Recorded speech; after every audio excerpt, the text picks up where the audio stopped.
This will be a tough one. I think just looking at that points table, this then becomes a race of attrition. You can burn your tires up so easily at Bristol and then just start plummeting through the field. So this will be a race of attrition. Next gen chassis bounce around a lot on this racetrack as well, so it'll just be about making sure that you survive to put points on the table.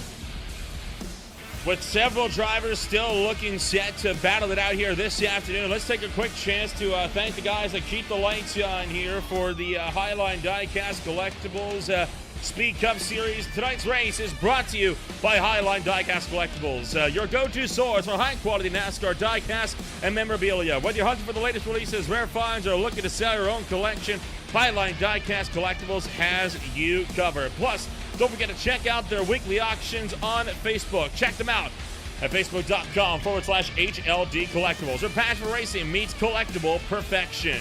As well as by Twisted Steel Steak Appeal. Twisted Steel Steak Appeal by Marty Pluta is a solid punch of sweet and heat flavor that lingers to let you know it's there. Marty Pluta is an award-winning Steak Cook-Off Association chef that has finally revealed his secret recipe rub to blow you away with flavor. Steak, veggies, fish, pork, and poultry. Twisted Steel Steak Appeal is a rub above the rest. And of course, tonight's race being brought to you by Happy Life Beagle Rescue. Their primary mission is to rescue beagles from various backgrounds. Whether they've been abandoned, surrendered, or have severe medical conditions, they endeavor to provide initial care with an ultimate goal of placing them with loving, happily forever families. Well, Scott, warm-up session is officially underway here this afternoon as over 30 cars take to the racetrack for the final periods of warm-up here this afternoon. And when we talk about the intensity this race is going to bring about, high humidity, low track temps, some average winds, it's going to make this track a beast to contend with for 300 laps. But just have a look around, have a look in those shots of where the cars are placing themselves in the corner. There's a lot of moving around, guys up in the top lane, guys down the bottom lane. Obviously, you keep the momentum up in that high line, but you've really got to keep a lot of speed on the entries through to the exits to make that high lane work, crossing over. Don't forget, we got ourselves 30-plus cars to run around this racetrack here tonight. Managing Bristol's difficult. Managing Bristol's so much easier when that number's down at 20. This is 30. It is also single pit lane. You got to enter off of 1 and 2, and then you got to do the whole way around. 20 pit stalls in the front, 20 pit stalls on the back. That means you qualify in the bottom half of the field. You have to pit on that back stretch. You got to keep your eyes up. Don't forget how tight the pit lanes are here as well. You can cut your way all the way down on the wall as you transition through the pit lane. There is an opportunity for us to get a green flag pit stop here, though.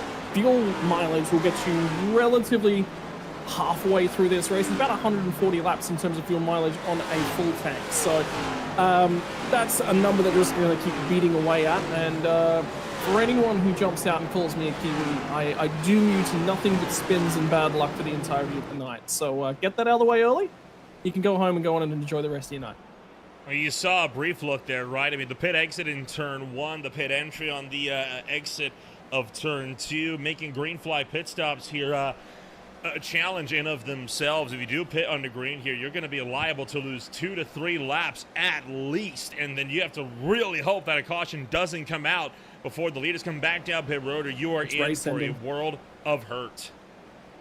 Yeah, it's race ending. It's legitimately race ending. Remember, your lap times around here are going to be 14 seconds. It is super quick to get around here. Getting on and off pit lane's difficult as well because you've got to really slow it down to get it down there, and you'll be pinching brakes all the way in. I would say out of all the pit lanes to get to, this is the hardest one on the service bar. Now, Dover is a lot tighter. The biggest benefit of pit lane here is that pit lane entry is actually quite wide. It's not directly narrow. Dover is exceptionally narrow to get onto, but you've got a lot more banking to work with, a lot more time to slow down up on the banking as well. Whereas this one, the corners are so sharp, everything fires around.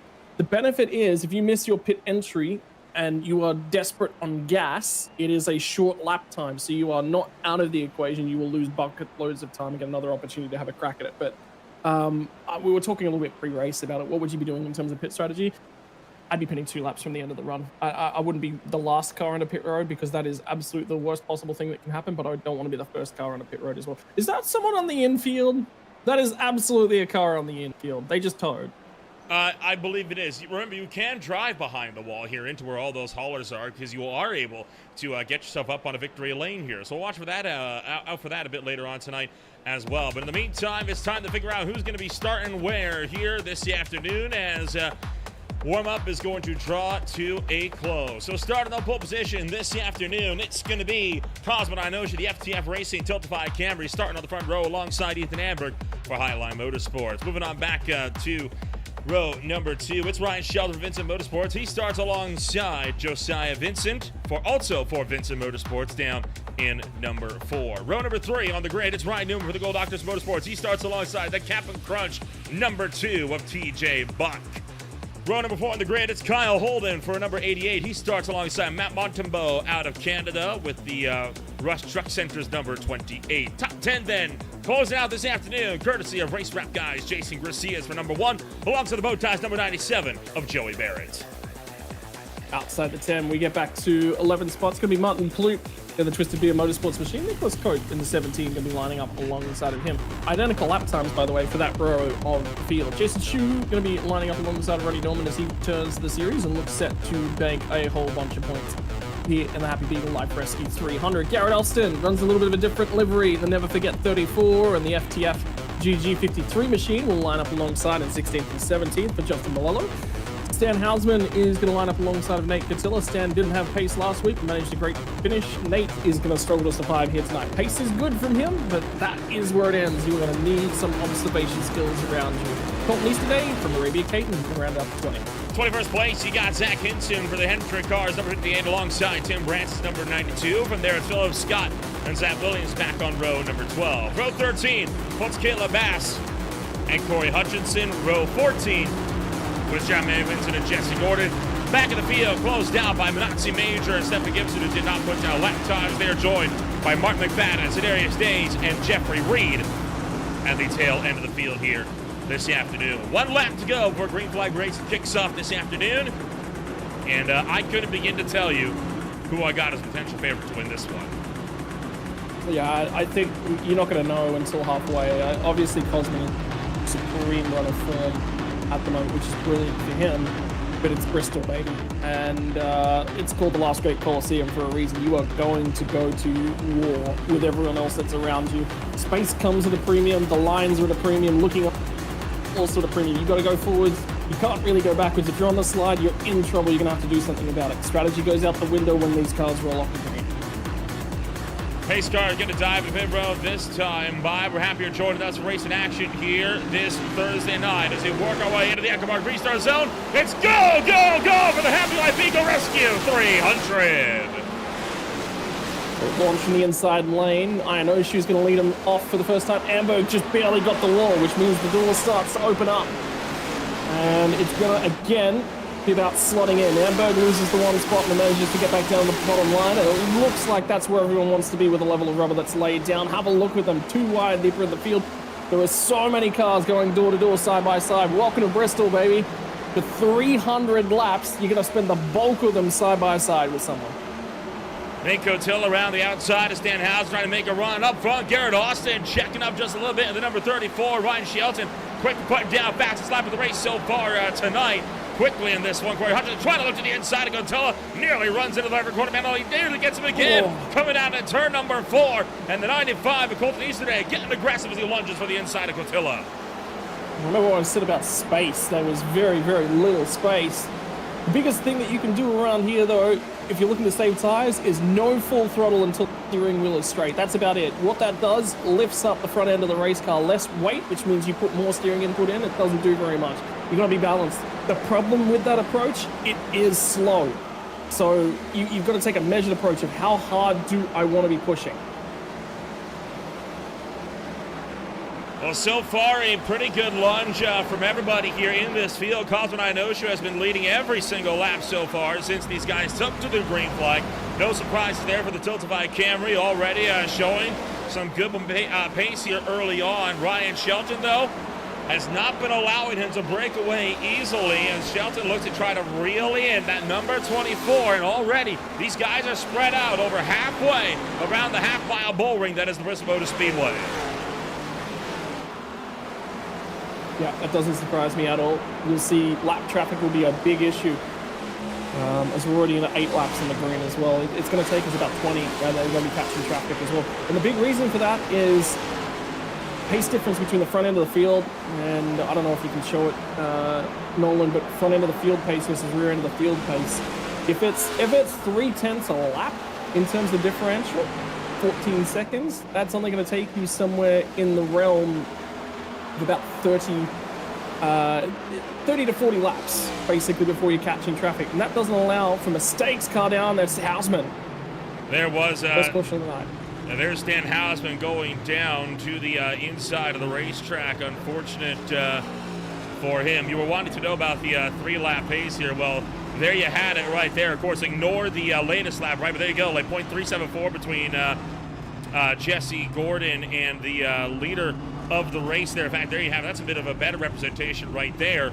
Again, ignoring this latest lap here, but a tough break for Stan Hausman here in the early going as he finds himself into the wall pretty heavily to kick things off this afternoon. Yeah, that's problematic, unfortunately for him. Damage, an opportunity to get repaired as well. Have a look at the line, though. A lot of people have moved up. Catilla got the wall just ahead of him, so it's kick starts with Catilla. He gets it back out straight, and then it's just trying to avoid. That's not too bad. A square on the front end, you can repair that. You can do something with that. It could have been a lot worse for him, and I think he's kind of glad it wasn't much worse than it ended up being. It's recoverable damage, and of course, he's definitely lucky that a yellow flag came out so he can come down pit road and get this fixed, but hopefully without losing a lap. As I'll tell you what, Zach Hinson right behind this did a great job to just skate right through the middle of it. That's a good wreck avoidance skills. That's what you're going to need at Bristol. You don't get away with anything here. You've got to keep your eyes, your head on a swivel at all times. Wow, gee, he did get nice. Rhinoshoe leads the way. First caution flag of the afternoon. I can't say I am entirely surprised that we got our first caution this early on. And we were talking, right, Scott? I mean, this race has potential to be quite a long one. But that said, the last several races these guys have had here have all been about an hour and 20 minutes or less. These guys have been doing a very, very good job on being able to keep the race times low at Bristol. But those were admittedly with 200-lap races. So we'll have to see how this one's going to pan out.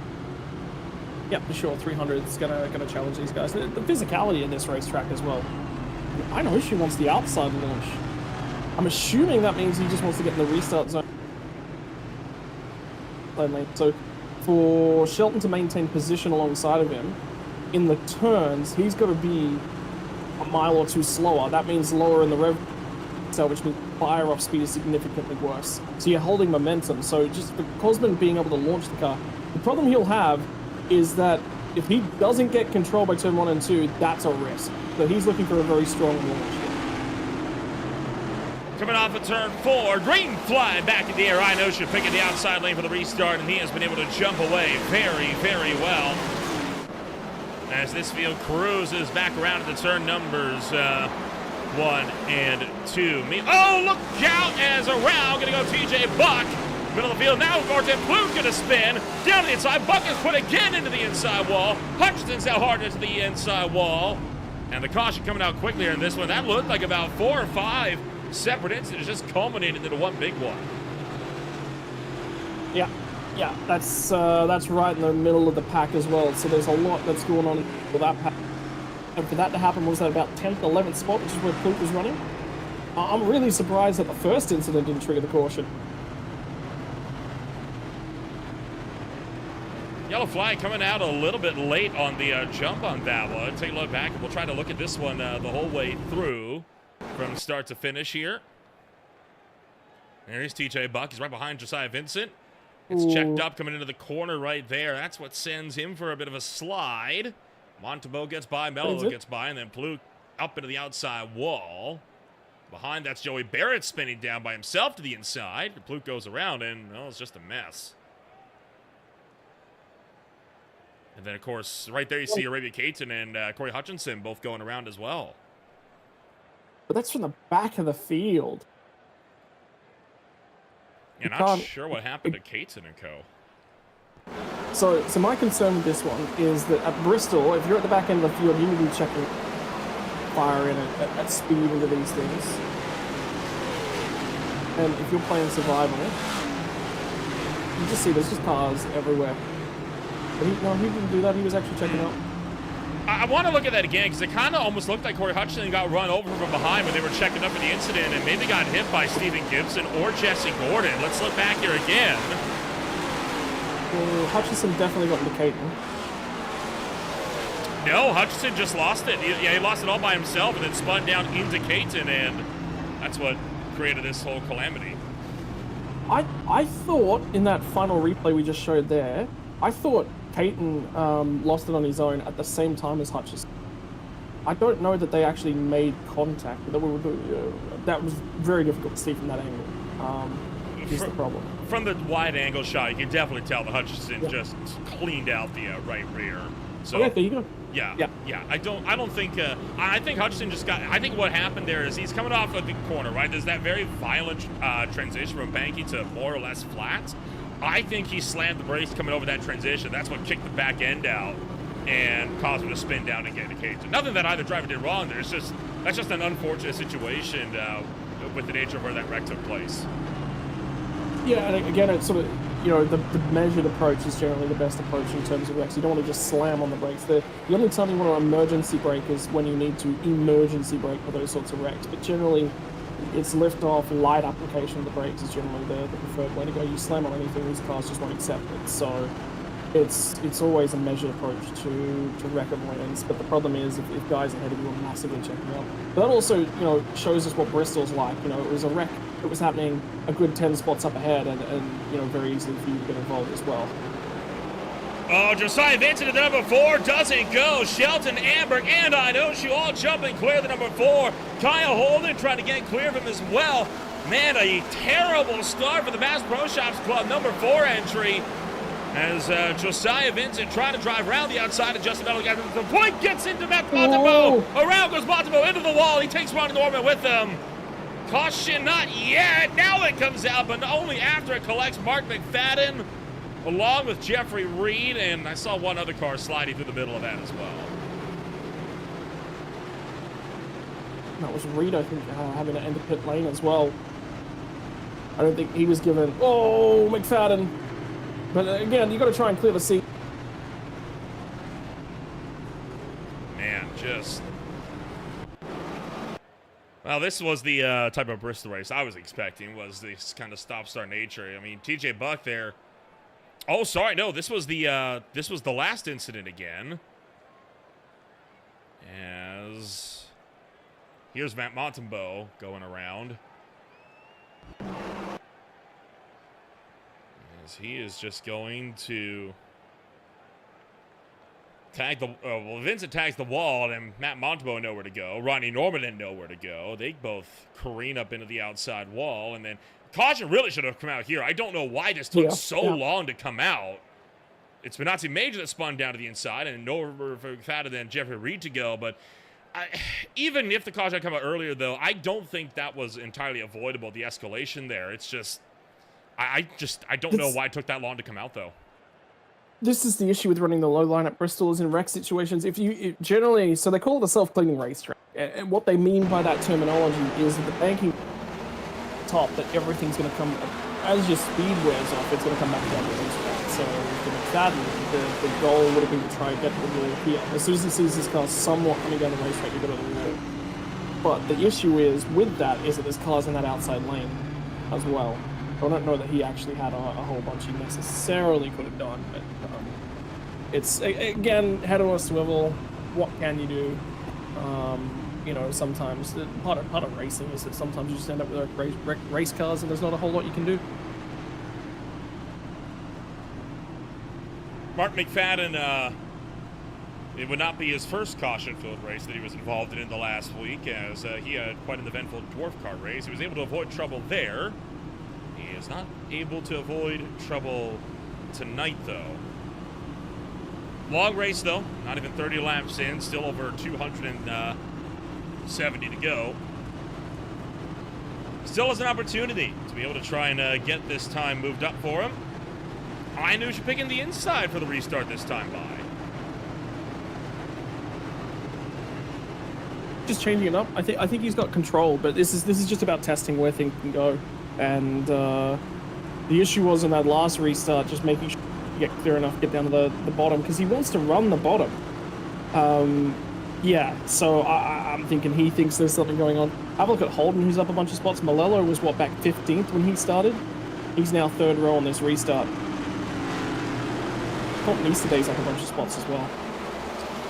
Free flag back in the air as racing action kicks off once again. Thundering back around to the turn numbers 3 and 4. Inoshu again pulling clear from the main pack, while behind them, Nicholas Coe trying to make a move. Garrett Austin wants to throw his hat into the ring. And we fight off of turn numbers 3 and 4 down the back straightaway and back to the front. Single file already. This time we've got a bit of a run going. A little bit of damage on that race car as well. And that's the 34 of Garrett Austin. A little bit of a center punch in the front end of that. That so easily happens around here. You gotta remember the speeds here at Bristol for such a short racetrack are immense. And therein lies the challenge of getting through 300 laps. We're at 10th of the way. We've got to do 10 more of these little packets for the race. And for the lead, Ryan Shelton around the outside of Cosmo Inoshu through turn number 4. Got the move in around the outside. He's got the outside held. And Ryan Shelton clear for the lead down the back straightaway to turn number 3. Inoshu going to try to fight back on the bottom side, but Shelton maintaining good control on the top lane, refusing to let the 24 get a run going. Well, I think the bottom lane is actually better, and he's actually surprised Cosman just a little bit. And the critical factor for Cosman is he's never getting clear. I think Shelton down, take that bottom away. Now he's clear. The first time he's actually gotten clear. See? Smart racecraft from Shelton, and smart racecraft from Cosman as well. So Shelton, he could have turned down. There was a couple moments where he was clear. If he had it done at any point in time, getting into one of the corners, he would have been run over. So that is just sound knowledge of where that inside rear corner is, and he had to protect it. Now Inoshu's right there and right in a... Look how close he's actually able to respond. So there was still pace in that 24 machine left to burn. Hey, right on board with Inoshu right now as he tries to make that drive up towards the back end of Ryan Shelton. Shelton having a hard time on breaking away from the field, and already they can see some lap traffic up the road. Inoshu looked low that time by. Couldn't quite get an in there, but he was definitely there. He was making that look, so Inoshu, he'll continue to pile on the pressure to the current race leader further back of the field. Philip Scott going around the inside of Caleb Bass, getting by the 478 down to the bottom side of the racetrack. Once got Coe and Newman scrapping it out further up the road. Yeah, and here comes the difficulty of Bristol. That's actually a pretty easily conceded position. The issue Ryan Shelton's now got as well is when you move to the high side, wall contact for Bass, so he is struggling at the moment in trying to keep that speed up, so he's going to lose a whole bunch more. He needs to stop for tires. There's another caution. He's coming down pit road for tires. The difficulty with this one is if you run in that high lane, you got to remember what we talked about at the start. You got to keep momentum up. To keep momentum up, you got to have throttle position in it. So for Shelton, he's put a little bit of damage on those tires running up in that top lane. But you got to move up there to clear the pass. You can see he can't shake Cosman. And Ryan Shelton right now having a heck of a time trying to break away from Inoshu, but he's not going to be able to break away. And I think really the first chance he's going to be able to do that is if he gets a lot of traffic, but he hits the wall first. That opens up the door. Inoshu looking back to the inside for the lead of the race, not going to get there. Shelton clears just in time because he's got lap traffic at 10 with trouble on turn 1. Jason Shue goes around. Zach Williams is around. Caution is out again. Yeah, a number of cars involved in this one. 41 laps now in the books as well as this one comes out. I expect to be seeing a good chunk of the field pitting for tires right here. Pit lane would have been open that time, by the way. They've missed pit lane. Justin Mello will come down pit road. So far, it looks like he's one of the only drivers to do so as, Zach Williams just had the air taken off the right side by Martin Plute and sent himself for a big spin down to the inside of the racetrack and into the inside wall. And that was that. A little bit of left front damage. Not too bad. Well, what happened to Shue? Because remember, Shue was off pace as well. Yes, he was. This is what happened to Jason Shue. Same time, he lost it by himself coming out of turn 4, and he also went into the inside wall. might have gotten away with it. Literally the same time, same place. So it's loose down on that bottom. I'll be in two different situations, right? One having the air taken off and some of the side draft off of one of these corners. One of them just lipping it all by himself off of the transition. TJ Buck is into pit road, so is Mello, Garcias, Barrett, Easterday is in, Hinson is in. A lot of the front runners, though, staying out this time. So the tricky part is, remember it's week 13, so it's patch week. Had a lot of updates come through, huge updates. One of the updates that did come through was launching the pace car quickly and getting pit lane open. The reason behind all of this, getting back to green flag racing as soon as possible. Basically trying to take laps away from the caution and shorten things so we can actually get more racing in. The difficulty with that is as the pace car fired off a pit lane and caught the field, pit lane would have been open. It's unique to Bristol. And it's unique because the pit lane entry in that single pit road is right there. The pace car feeds out, and as it's coming up to the field, pit lane opens. So unless you are completely and utterly aware of that, and remember new UI this week as well, you don't know that that pit lane is actually open.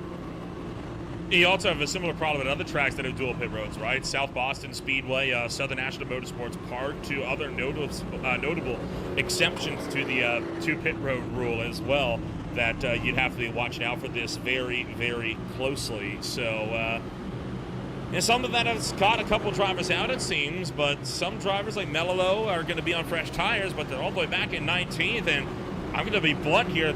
They're not going to be able to make the most out of those tires when they've got a whole host of cars in front of them that are going to be trapping them in the midfield. Yeah. So this is going to be tricky for a number of guys here. And you got to keep an eye on Malello. Is going to be the guy on fresh tires. I'm actually surprised more drivers didn't come for fresh tires there. I've really got to be honest with you. That speaks to me that there is an issue with tire counts. So Malello will look to run along on this next set of tires as well. We fly back into the air on lap 46 of 300. Field cruising back around to the turn numbers 1 and 2. Hold it up to the outside, trying to clear Josiah Vincent and immediately set up a run on Ethan Hamburg. Again, Inoshu leaning on Ryan Shelton. He's going to look for the inside. Is he going to try to attack? Yes, he is. Inoshu down to the bottom, trying to clear. Shelton still retains up top. How good is this? Door to door at Bristol. And here comes the difficult part is, if you are on the inside lane, you want to use all the racetrack. You want to come up here on the exit, but you can't. There's a car up there taking that space away. So utilize what you can, and you'll see that these guys will clog up the lanes for a very long time here as well. Carl Holt collapsed, still got the wall, trying to hang on the outside of Ethan Amberg, and those two are going toe-to-toe as well. Again, just not able to get clear. Caution's going to fly. Who had it at the moment of caution? Looking like Inoshu did, as Shelton's going to lift off and allow him to get out in front. Yellow flag out once again, and I'm not sure where it came from. Going to go ahead and say rear end of the field. So that, again, pit road is open right there. That time by. Do you see anyone else down to pit lane? No. Take a look at the fisheye camera from up top. Oh, right there, front straightaway. Someone, no, again, that is the initial incident that we saw the last time by. I do love these fisheye cameras, right? They do allow you to kind of get a whole look at everything. So again, looking towards the back, off at turn 4.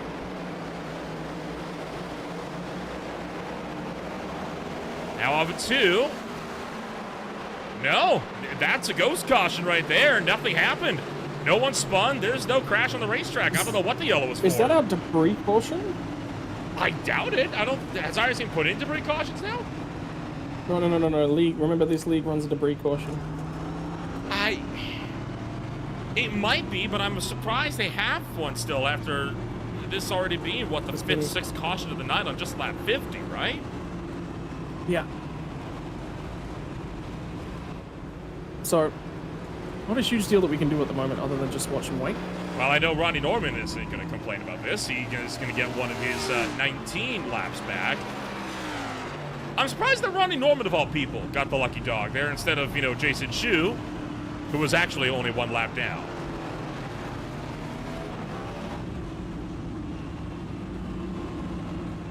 There's some strange things afoot here, Scott, from what I'm from what I'm gathering.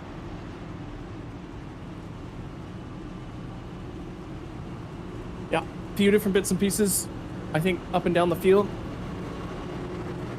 And the trouble will be, when do you pit? Jeffrey Reed has a penalty.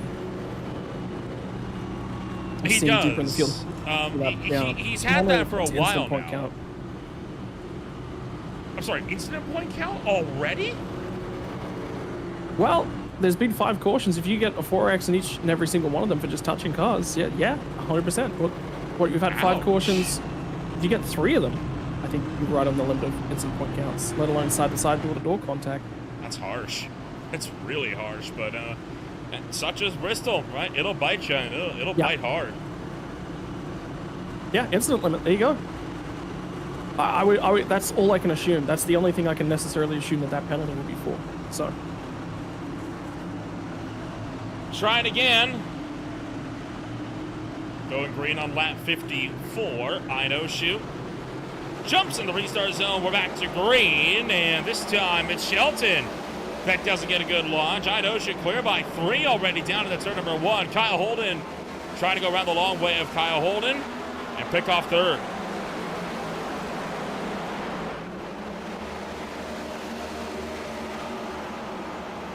Yeah, so for now, it's just keep your eyes on what's available, particularly if you're on old tires here. Old tires and managing that and the run back through the field is going to be really, really difficult.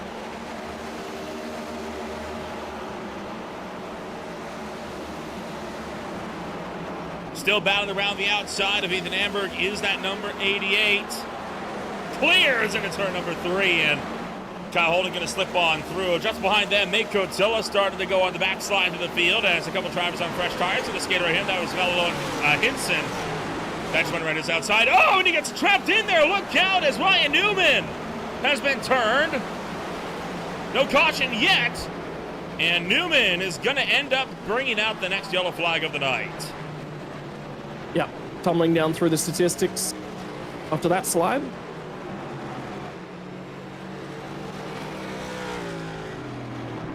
So Ryan Newman brings out the next yellow flag of the night.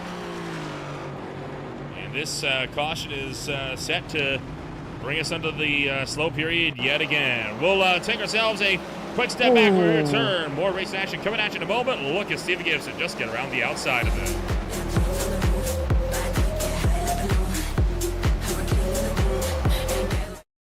Racing isn't easy, but experiencing it is.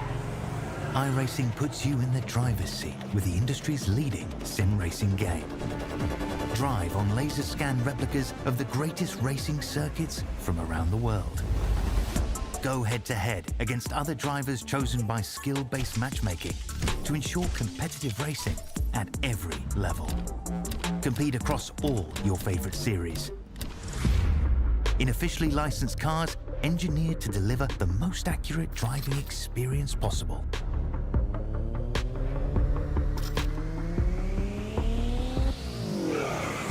Join a race or host your own with players from across the globe. Race against the computer or in a league with friends.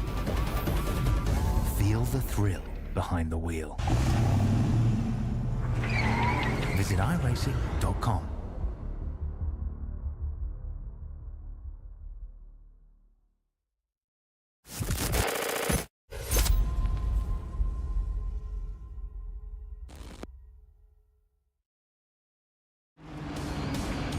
Welcome back to Green Flag TV, where we are gearing up to go green flag race before too long. We are working lap 60 of 300 here this afternoon for the Happy Life Beagle Rescue 300. If you want to donate to that foundation, QR code, top right of your screen.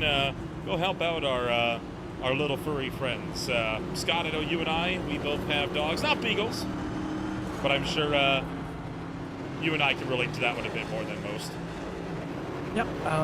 Yeah. So I'm dating a vet. My previous partner actually was also was a zookeeper. So things with animals in my life, and we're both in the poodle club. So apparently, yeah. Yeah. So it is what it is. But we love our little pooches as much as possible. Thought we'd pepper in some pooch conversation there. See what it did, Nolan? Nobody else will get that reference. Just Nolan. That's a Nolan reference, by the way. Quite That's literally, an yeah. No one else will understand it. Replay back in the air, I know you again with a massive launch. What do you make of these big launches that he's been getting, right? Because, I mean, Ryan Shelton, you'd think after like the third or fourth time Cos has done this, he would be able to anticipate that a little bit better. He's going different zones in the start every time. That one was extremely early, and he just caught him napping. So it's how you race at Bristol. That's half the racing. If you're the leader, it's all about controlling that restart and then going directly into time management because you've got such a big launch out the gate. So absolutely, he's doing the right things, and that's just normal for Bristol, particularly if you're starting off the outside.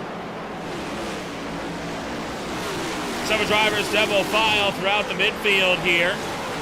Cotilla, Clute, Hitson, Major, and more all going at it further down the field. TJ Buck side by side was at Williams. Williams has had problems so far throughout the afternoon.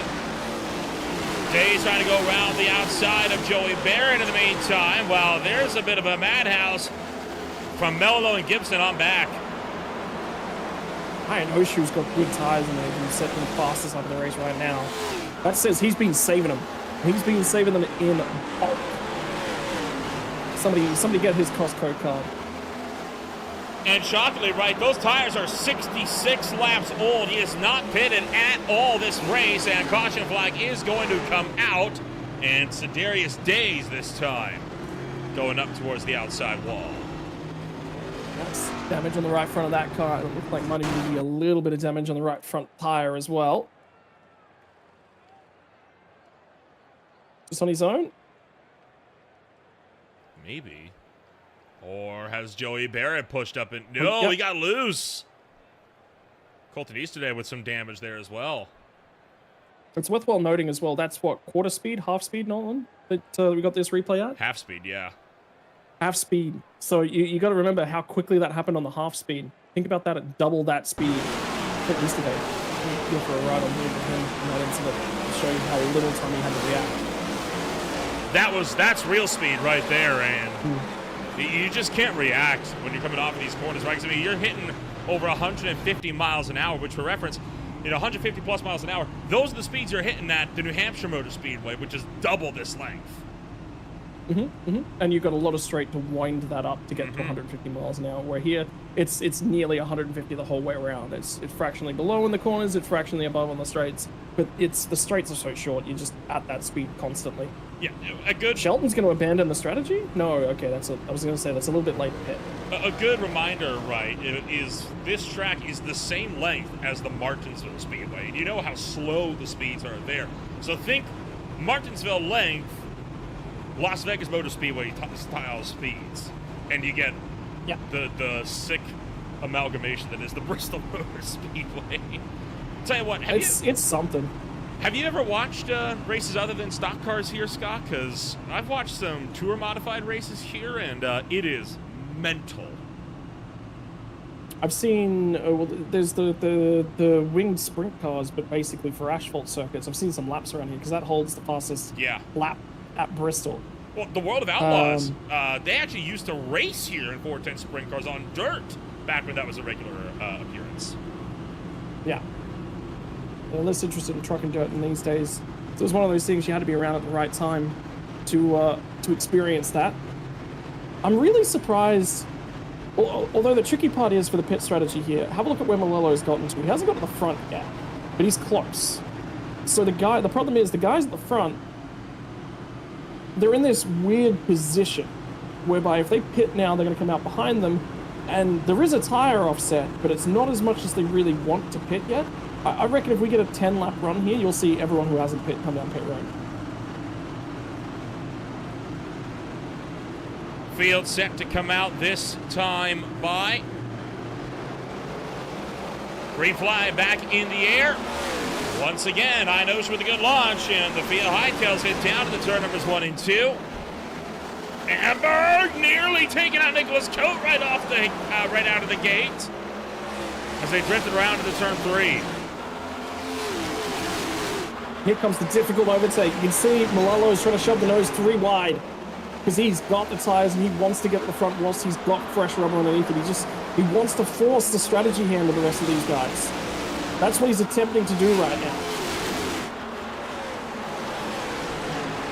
The whole field all trying to cruise around. Justin Mello still holding the inside of Josiah Vincent. Cannot get through. Kyle Holden kind of being checked up just up the road behind. You got other drivers like Manassi Major and Zach Hinson that are going at him. Martin Plut trying to look down to the inside. Major up to the top side. Zach Hinson going with him. But neither driver able to do too much still from the top. And that's the thing. Now you started to stall out. So where can you go? Where is the available opportunity, available real estate to get that pass done? And again, we talked about just a few moments ago with Malello. Both lanes are checked up. You can't get by in the top lane. Into the inside wall goes the Midnight Run number 81 car, and Martin Blue on a self-spin brings out caution number next.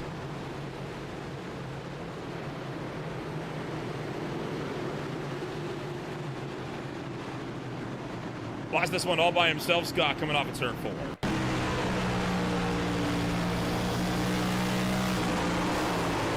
Yeah, a little bit of a check out. You see the car on the outside had a slight bobble. And he checks up there to prevent from getting into him. Goes around. That'll be some damage repair and some fresh tires for him. What do you reckon? We got time to the fly. Do you want to talk to one of our drivers here, see how they're faring right now? I think they're all working exceptionally hard, but yeah, I agree. How about Garrett Austin? Rick, we can grab a Garrett Austin? I think we can get a Garrett Austin. I'll let you stand by with the number 34. Garrett Austin, it is the broadcast booth, here to check in with it, number 34. Hey, how's it going? Yeah, not too bad up here on the booth, but I guarantee you down on the racetracks, you got your hands full. Come to pit road this time by a little bit of an alteration on the strategy. You've been on old tires thus far. Is this the first set of tires for you? Yes, sir. So I think the big thing here tonight, obviously a fair few cautions, but this is a physical racetrack. You got to get physical. The lanes are narrow. How have you been feeling like you've been managing traffic thus far tonight?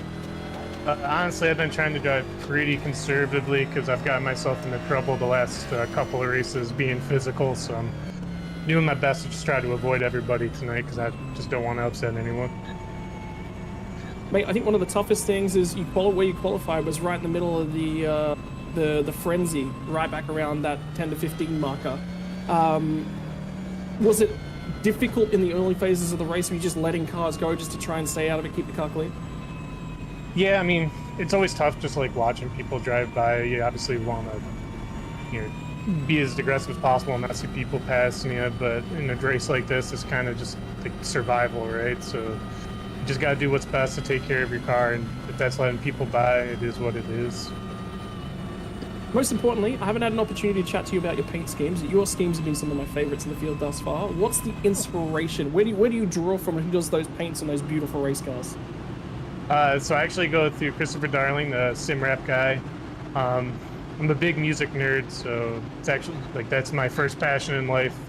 Just always played in bands and stuff, so I'm just trying to pay tribute to the musicians who have inspired me and probably keep that tradition going on. And then special paint scheme here tonight on the anniversary. Thank you very much for sharing that one. We'll let you get back to racing. You're about to go green. All right, thank you. You have a good one. Garrett Austin from the Gold Octopus Motorsports, running back at 21st, Scott, as we go to green. Yeah, a little bit of damage on the front of that race car. I get the feeling he'll pick away at that too, so he'll keep working on it. And again, the front of the field just not waving the white flag in terms of tires just yet as well. They are not willing to abandon the strategy that they're on. I think the big thing, Nolan, is they don't want to end up in the melee. Oh, Amberg. What in the world? Ethan Amberg way wide in turn 3. That's going to drop him all the way back to 8th now, coming out to turn number 4. Able to more or less gather it up, but getting a little bit dicey there for Amberg. Yeah, and the thing for him is now he's back in amongst all the guys that are on fresh tires. Major's on fresh tires. And the 58 machine, I believe, as well, of Zach Henson is on fresh tires. He's doing a great job tonight as Henson, driving up towards the front. And this is the thing you got to do. Oh, he got the wall again. Yeah, Amberg's got a pit. Amberg is 100% got a pit under this next portion when he gets it. Minazzi Major is not on fresh tires, by the way. He is actually still on the same tires as when he started this race. Zach Hinson is on fresh tires. TJ Buck, well, fresh is a bit relative, right? It's more like 2 lap hole tires by now. Here comes Ethan Amberg. I think he heard you. He's coming to pit row for the Ohio native. I would wonder whether or not he killed the right front, because this is a green flag stop. You do not want to be coming to pit road on the green. So I have a concern with him definitely sucking on. And there's the yellow he was waiting for. And that is going to end Amberg's race entirely. Josiah Vincent, Tim Branson around. Both of them have meatball flags. The left front or right front completely disconnected off of Vincent's car. This is what happened as the leaders hit pit road.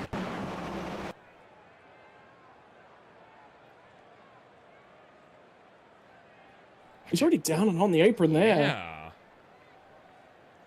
And then you see, and that's just touching the apron. He's going to lose it there, and then along comes Branson somewhere in all of this. Car's trying to filter up high. Hausman gets into the wall hard, and oh, man! Branson just plowed in there. Gosh, that is a violent crash. Well, did you have a look at the queue of the cars that were all trying to dive to the wall ahead of him? And I think Branson was side by side when that happened, so I don't think he had any opportunity. That really looks like a hardware failure. I wonder whether or not he had a black screen for a few minutes. Oh, man. Yeah, Branson was too wide. It's right on board with Tim. And you know what? We'll get the helmet camera from him here. Show you exactly what he saw.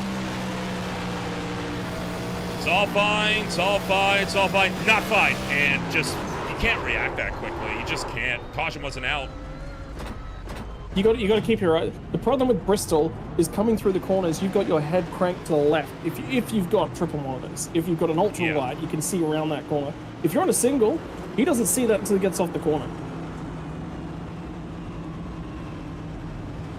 It's a vicious impact too, right? That's about 150 miles an hour straight into the driver's side door of a car that is all but stopped. And I want to see if there's something more going on here. There was something more. Hold on. Zach Hinson here took the air off him. He got loose, got TJ Buck involved. That's why he went down onto the apron. He was out of control. So this really started all the way back in turn 2. Yeah. Jeez. Oh.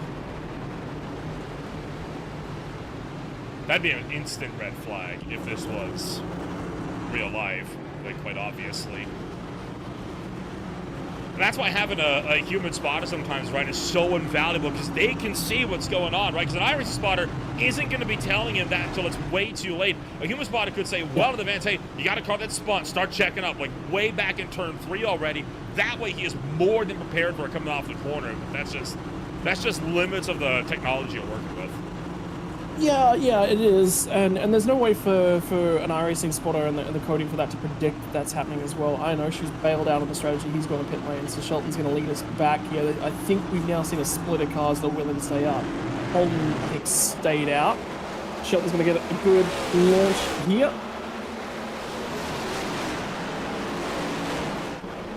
Gibson clears Kyle Holden. Josiah Vincent trying to follow through as well.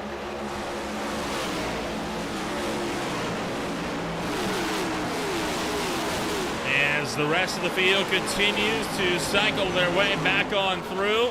Back to Nico Tella as he nearly cuts off Jason Gracias.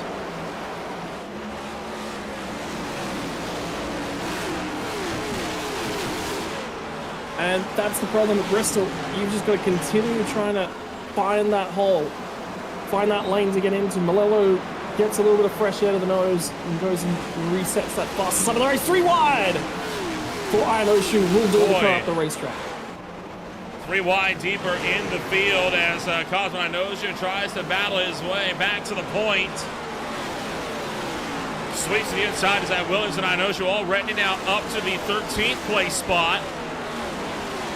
Last week's winner Jesse Gordon still mired deep in the midfield with nowhere he can take a run. Oh, and around goes TJ Buck. Buck has just gone hard to the inside wall, and he's taking Jason Shu with him. No caution yet, and it doesn't look like we're going to get one for that. He's off the racetrack. He got clear.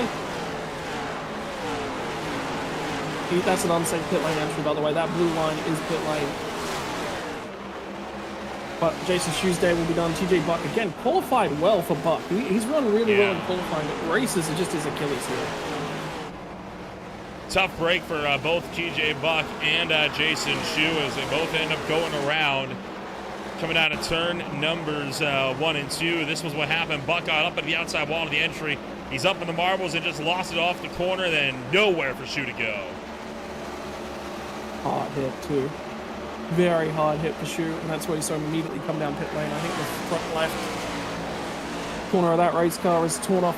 I know Shu is just cutting his way through the field. He's already back inside the top 10 since that pit stop. A man on a mission. We got trouble behind. Oh my goodness, we got a lot of cars going around. Ethan Amberg among them coming out of turn 4. Ryan Newman is trapped up against the inside wall, reverses back up, and we'll get it back rolling. We now have 200 laps to go. All of this, Scott, within the first 100 laps of this race. This is a tricky one. And the critical thing is, remember, Amberg came down pit lane under caution. Under green flag conditions. He's 3 laps down now. Just like we said.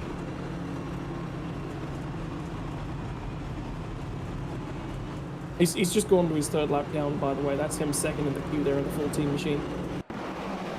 I am very surprised Shelton did not pit. Wow, Garrett Austin just sent Cotilla into turn 3. Pushed him off the racetrack. Martin Plout tried to cut low. He lost control. Nowhere for Zach Williams to go, and that's what collected Ryan Newman as well. Sedarius Day slips to the middle. Stanhausen slips to the middle. Amberg, Jeffrey Reed, and Jesse Gordon all got damaged, though. I mean, Jesse's very lucky to walk away from that one without a destroyed race car. So yeah. You'll take a slight lick of damage. That is okay. I mean, Cotilla was starting to block the 69, right? Or Garrett Austin. And he just got run right through. No ifs or buts about it. And that's the thing about Bristol is it actually races. There's a few things that cross over with Super Speedway. They wouldn't necessarily be obvious on the tint and the way that you draw it up. But deliberate, decisive moves. You got blocked, that's fine. That's racing. That's all part of racing. But here, it's just he's out there, catches the wall, and then he hesitates on getting down. And that's Garrett thought he was going to run the middle to high lane, in which case there would be a little bit of width there, and that lane gets shut down so late. You got to be deliberate. You got to be very, very deliberate. But Stan Hausman and what he saw on the approach to the incident. You'll see the wreck starting up the road. Checks her up, just skates through the middle there.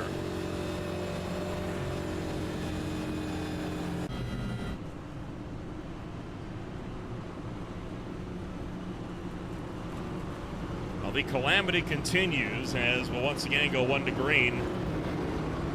Gibson up to the outside. Shelton again retains the bottom.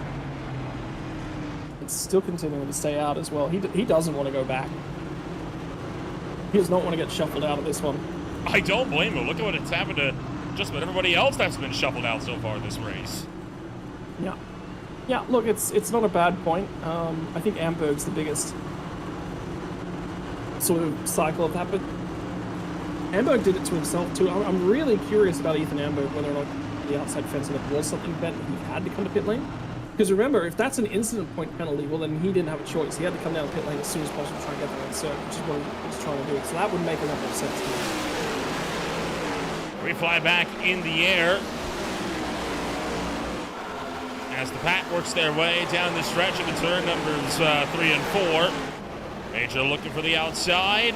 Vincent down on the inside. A couple cars getting a little bit loose, middle of the pack. But we're able to keep it together. This has got speed at the moment. This is the best I've seen him running tonight, but he's also got a clean race car, which helps. You actually saw him very early on in the race letting a lot of cars go. So And you heard Garrett Austin talking about, look, I've had a couple bad races in a row. I just want to survive. I was actually thinking when he said that about the other car that I really feel has had that sort of run as the 97 machine of Joey Barrett.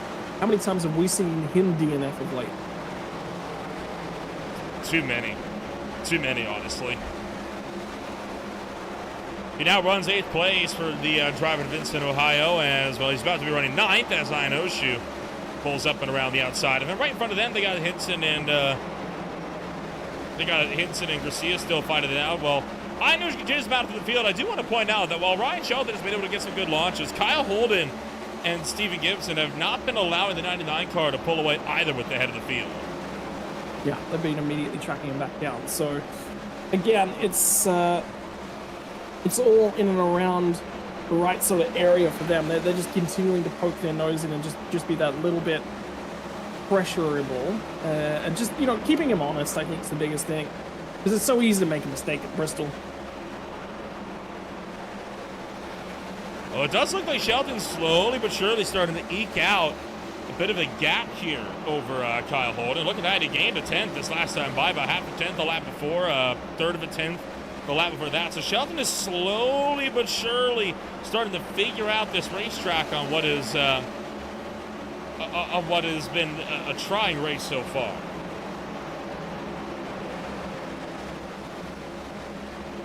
Yep, there. He is certainly challenging for things. But the big thing is we're now through that third race marker as well. Look at the runs. We're starting to get more green flag runs as well, which means tires are becoming more and more and more relevant.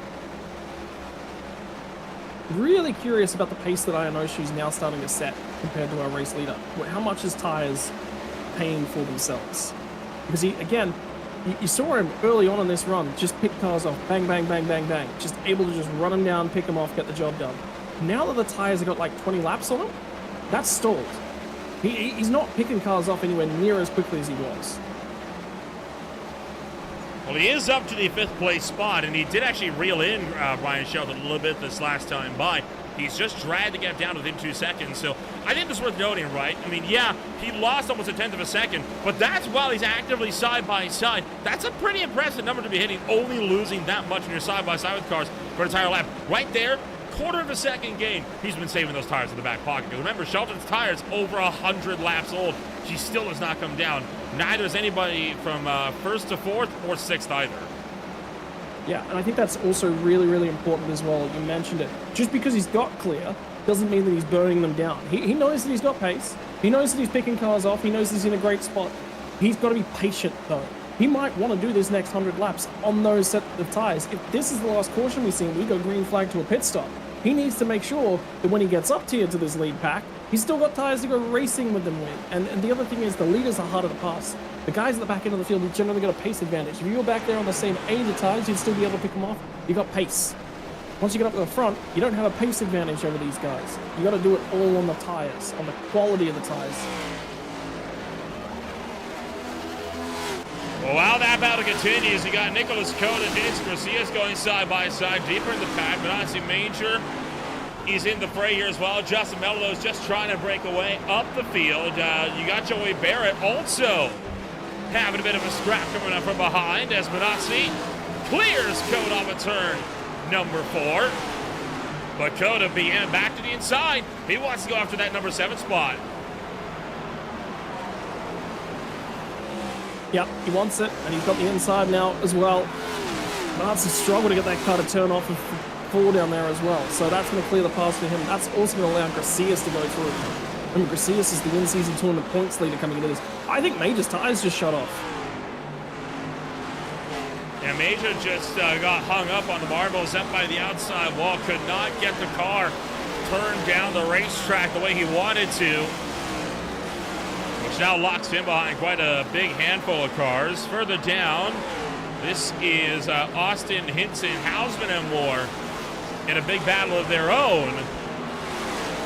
What has so far been the longest green flag run of the afternoon. Stan Hausman still looking for the inside, trying to battle his way around the Hendrick Motorsports number 58. Tell you what, difficult. You just see Garrett Austin again, we talked about he just recently took tires as well. He's not able to clear and pull away from these guys either.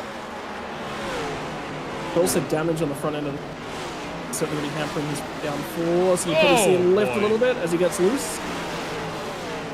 So again, he's just going to choose who's racing. Hausman's got a little bit more speed at the moment. He knows he's got tires on the leaders, so he's again just looking to hang on to them. I think Ionoshu's about 3/10 back off our race leaders, or 2/10 off that group now. So he's going to be right there and challenging again. Oh, that was tight.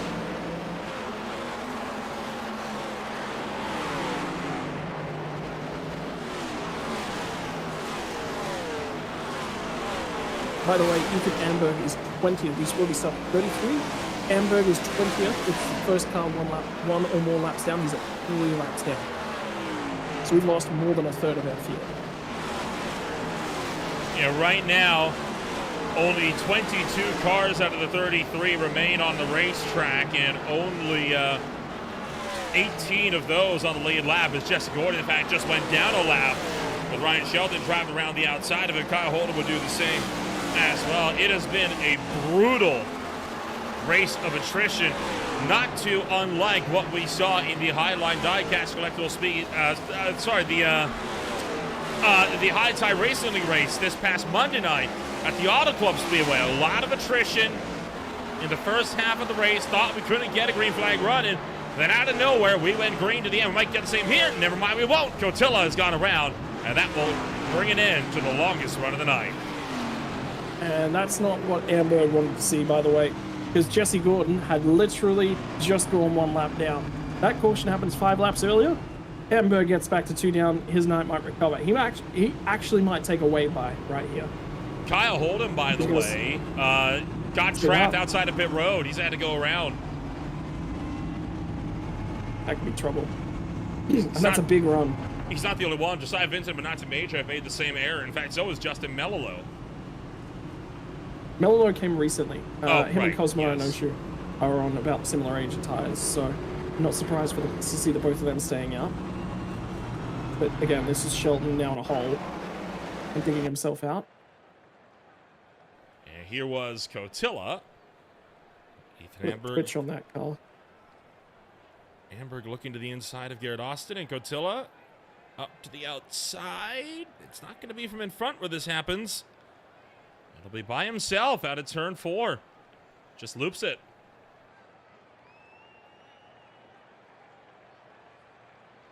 I think he's going to keep it out of the barriers, which is the good news. Yeah. Yeah. Does force a yellow, though.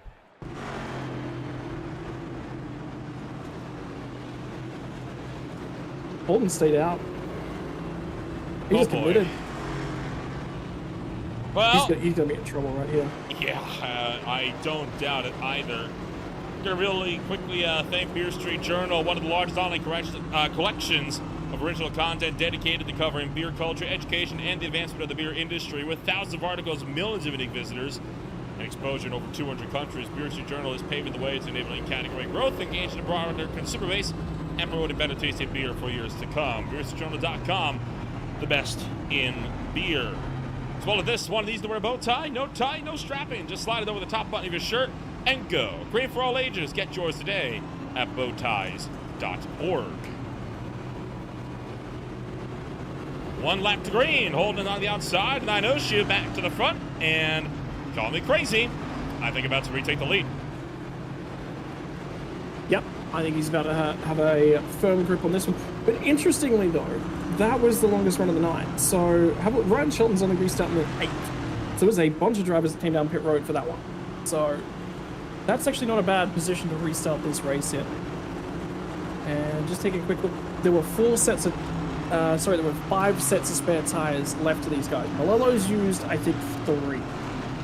So he's used at least 2, if not 3. So he's only got 3 sets at most left for the back end of this race, which is worth noting. Any of those guys who went long, Shelton's got 4 sets to go behind the wheel. So he's in a great spot on the tires.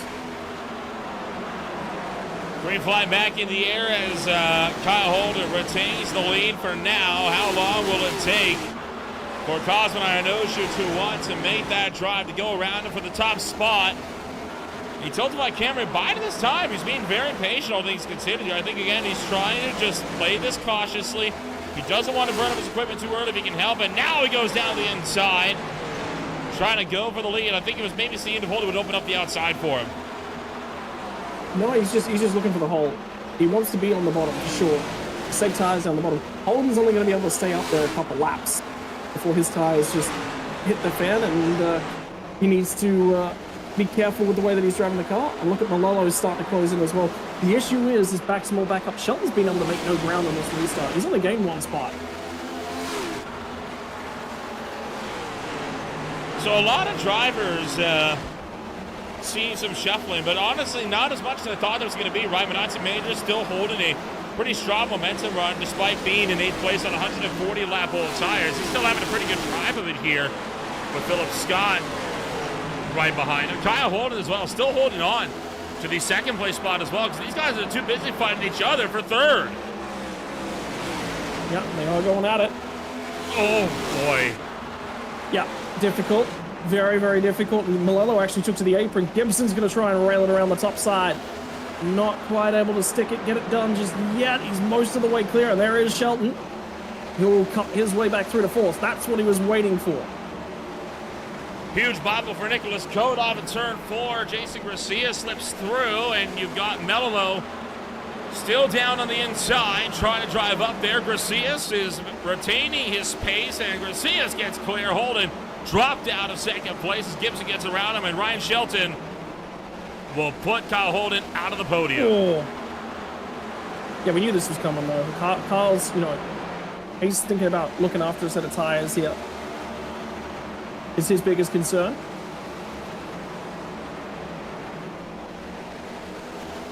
And for now, by the way, there are 3 cars. Remember we were talking about how Ethan Amberg was the lead car off the lead lap? There are now 3 cars off the lead lap. Arabia Caton, Sedarius Days, and Nate Quintilla all at 1 lap down, which means Lucky Dog's never going to go the way of Amberg. So now he's got work to do to get back on that lead lap.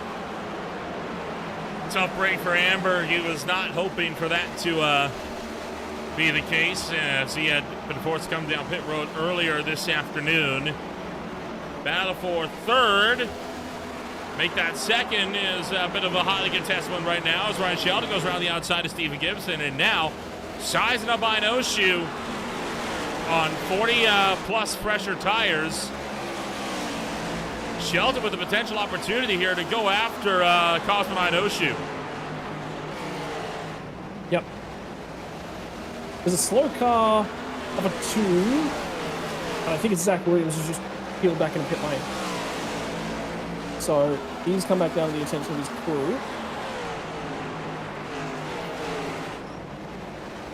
Reddy Caton keeping an eye on what his pace looks like at the moment as well. He's running around the 15.7s. Leaders are doing 15.5s.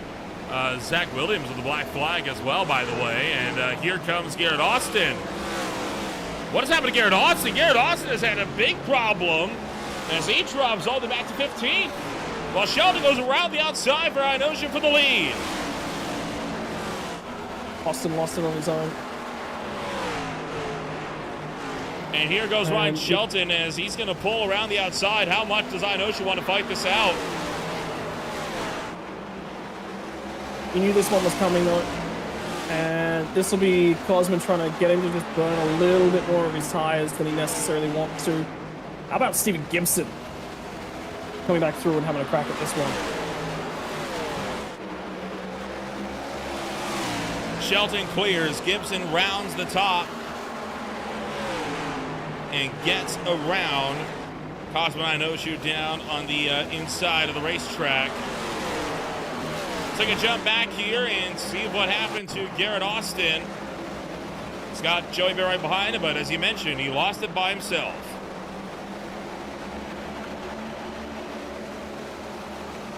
And there it was. Yeah. Again, loose in the rear end. He's been picking away at damage repairs on that car. That'll set him back a little bit, but it's not horrible. He's still got a race car that you can do something with. Jesse Gordon's got troubles at the moment. He is sinking like a stone. Jesse Gordon all the way back in 16th, and now the last car on the lead lap. And, well, There goes Gordon. There's Ryan Shelton and the race leaders, showing just how far back Jesse Gordon has slipped in a very, very short span of time. Okay, Garcia's potentially trying to attack for the lead of the race. We are well into the second half of racing action here as well. Just over an hour to get to this point as well. So things are going to start quickly up at the moment. Hosea Vincent's car might have just got the wall, or it's shut off. He's having some issues as he's starting to slide back. Ethan Amberg, by the way, has passed cars all the way up to, and that's, yeah, okay, that was Jesse Gordon making his way to pit lane. So that's a green flag stop for him. So he stayed out too long on those tires, and now he's paid the penalty for it. Jesse Gordon has missed the box. And Misty Store. Yeah, so it's even more mistakes piling up for Gordon. Jason Garcia has really been piling on the pressure. He's all the way to the back of Ryan Shelton and could be looking to make a serious threat here for the lead of the race.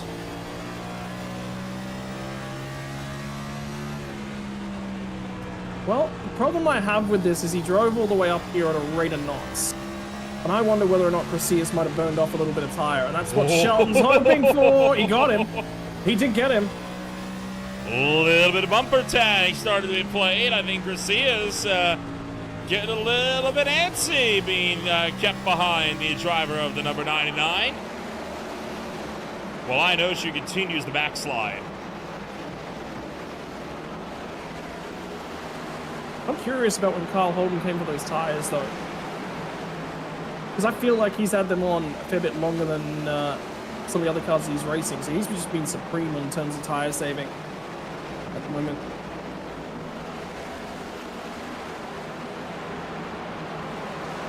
Big battle, actually, right around 8th, 9th, 10th at the moment. As a Shuji Pack actually start to form in that area. Phil Scott, I think, starting to fall backwards. This is the front end of it. 6th, this goes all the way back to 10th. Look how close this group of cars is. That's Zach Hinson just in behind them. Joe Barrett, Hosea Vincent. Bristol's a disciplined track, by the way. This place, you talk about Darlington and the way that it tests drivers, but this, I think this is a bigger challenge. Darlington, you at least get 2 straights of a breather. Bristol, there's no breather. Caution's your breather. Well, and even if you crash at Darlington, right, with how narrow that race surface is, at least there's places to still run to. Same here, right? You don't have those places to run and hide at Bristol Motor Speedway. If you crash, you may, even if you're on the apron, that still may as well be in the middle of the racetrack with how quickly things can develop. Keep an eye on Amberg again. He's now up to 18th spot. Caleb Bass, I think, might have made a pit stop just recently. In fact, he is on pit lane at the moment. I think he might have been speeding on the entry.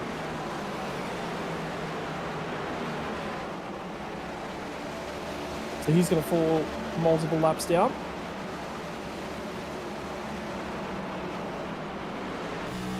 Tell you what, Jason Garcia has been doing a phenomenal job on keeping Shelton honest, right? I mean, these were 2 drivers that all the back in season 2. Oh no! And around goes Ryan Shelton into the inside wall. Caution comes out, and that was the mistake Garcia was hoping for as he takes up the lead. And I think Sedarius Days had something to do with that. You reckon? Because he's around at the moment as well. Surely not. We'll take a look. It's happened coming off of turn 4. Sedarius Days is right in front, and yeah, you're right. Contact sent Shelton around into the inside wall, and then Sedarius Days went down to the racetrack, and I think he kind of just lost it up on the apron.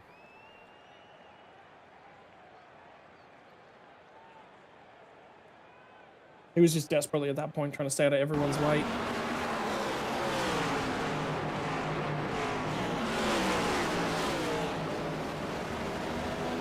Interestingly, though, we are 174 laps into this one. So it's going to be 125-ish to go when we go back to green. A lot of guys pitting. Gracias was good on tires there. Shelton's going to come to the lane. I don't know how much damage repair he's going to take, but have a look at the car that's second in that queue right there. It's Ethan Amberg. I wonder whether or not he's not going to try and run an alternative strategy, because for me, for Amberg to get back in on the results, he's got to take a wave by somewhere here. Although, since he's been to 3 laps down, he has picked up about 5 spots just from other cars with issues. So basically for Ethan Amberg, what I would be doing, and I gave this buddy of mine, is I'm looking to flip cautions. So I'll get a short run here, and the whole time, my only goal is stay on the lead lap. Prevent from going 1 lap further down. Then I'll take a wave by on the next one. But limited tire sets here means that is much less of an opportunity, so you nearly have to earn it back by pace. And by the way, Arabia Caton is 15th, the only car at 1 lap down. Garrett Austin goes to 2 laps down. I think he's going to go to 3 because he's on pit lane. So we only have 1 more car to get way by, which is Arabia Caton, and Ethan Amberg will go back to getting his laps back at this point in time. That's how much of a troubled night it has been. We have lost nearly half the field.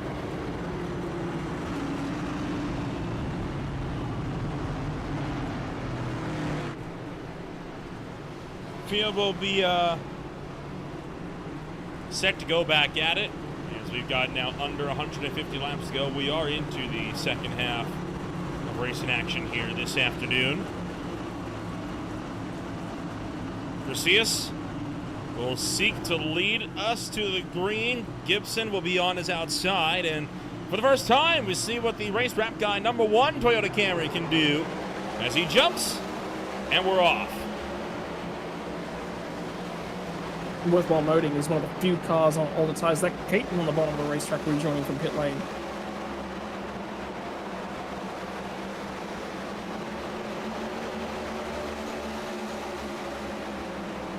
Well, the field driving up and around once again, as we're going to hopefully start to log some more laps. We should start peeling them off at a good rate, good clip now. Remember, sub 15-second laps at peak pace means that we can go through 4 of them in a minute. So the quickest way from here to home, about 120 laps to go. And Nick Coates actually going to go up there and lead laps now. Quickest way from here to home, 120 laps under green conditions. Divide that by 4, half an hour to get home from here. But we'd have to go green the whole way. And based upon how closely these boys are racing, yeah. And look at these guys are packed up double file. It's a pace lap. Kyle Holden give it a shot from Ryan Sheldon in turn 3. Tell him to get a move on. Up on the top side, hits and tries to clear, but Sheldon gets the nose in there. As Kyle Holden goes around the outside of Stan Hausman. Manazzi Major from behind. He's going to go around the outside of Zach Hinson as well. And it looks like they're going to start to break apart a little bit more. Nick Cote takes the lead, by the way. He was the first car on fresh tires. He just got a little bit of a lucky moment. Didn't get boxed in by guys on older tires, whereas Cosmo Ionoshu did.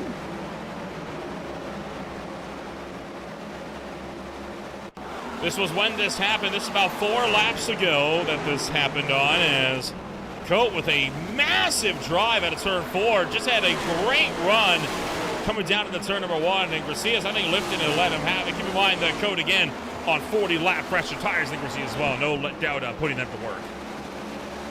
Yeah, for sure.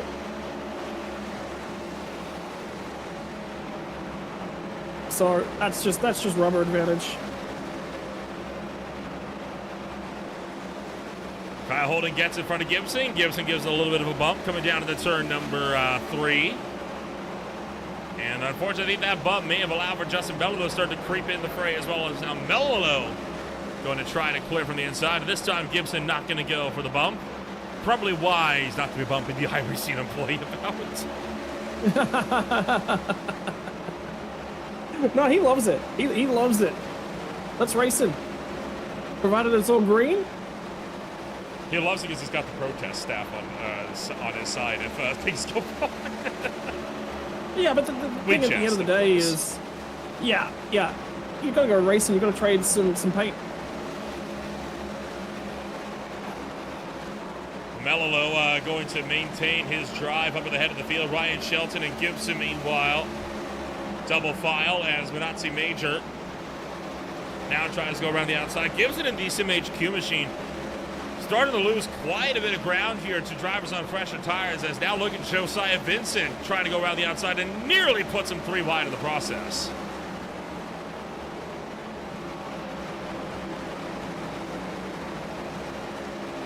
Yeah, so aggression just being shown at this point in time. And I think it's go time, you know. So that means elbows out. Be aggressive.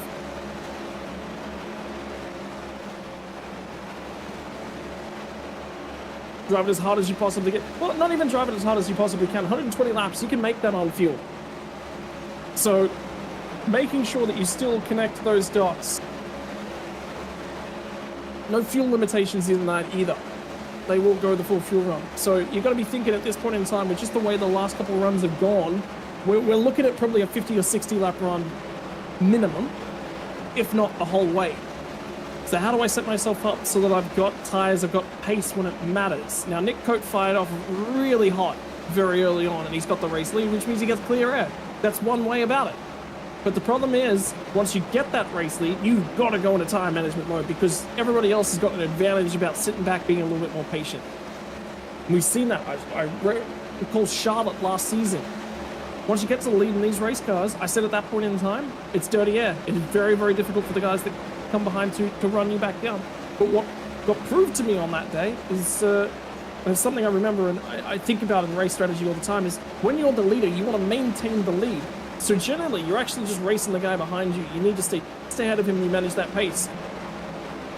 Well, somebody 10 rows back just sits there and waits on tires, and we've got a very, very long run, and the tires are being the most important factor. I think we're in a race right now where tires, and it's tires not now, but it's tires in 40 laps from now, will matter.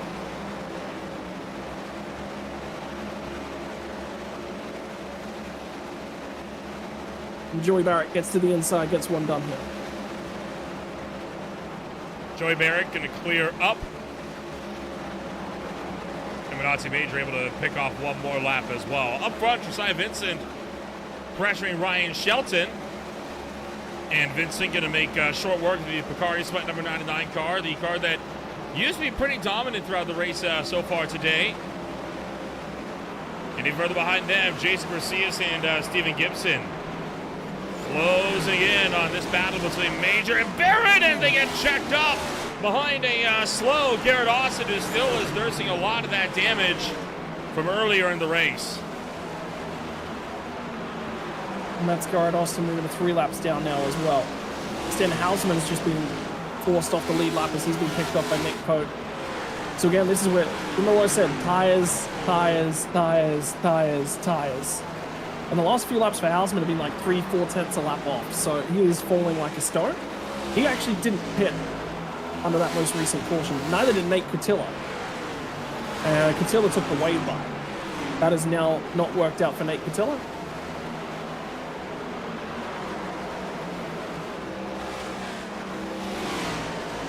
Major trying to fight it out with Joey Barrett, as Barrett holding the inside. Major up on the outside as the Major's garage number 82 trying to have something going for him. Joey Barrett is down on the inside, and nearly contact between the both of them.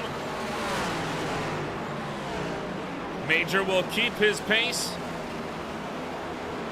Barrett will still hunt his way to the bottom lane, and Major clears from up top. Joey Barrett is able to filter back into 8th, but here comes Jason Garcias wanting to attack.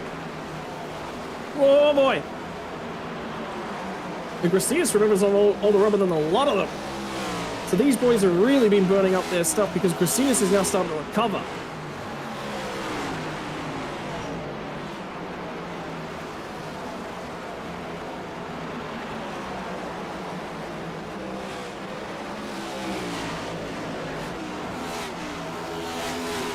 So this is where it gets tough. Oh, yeah. Barrett's fired off very, very hard. Remember how I was talking about tires? We went green back with about 120 to go. Well, we've nearly notched off 30 laps. Oh, no, Nate Cotilla! Hard into the inside wall, right back up to traffic. Caution is out. That kind of came out of left field, and it looked like just a misunderstanding coming off of turn number 4.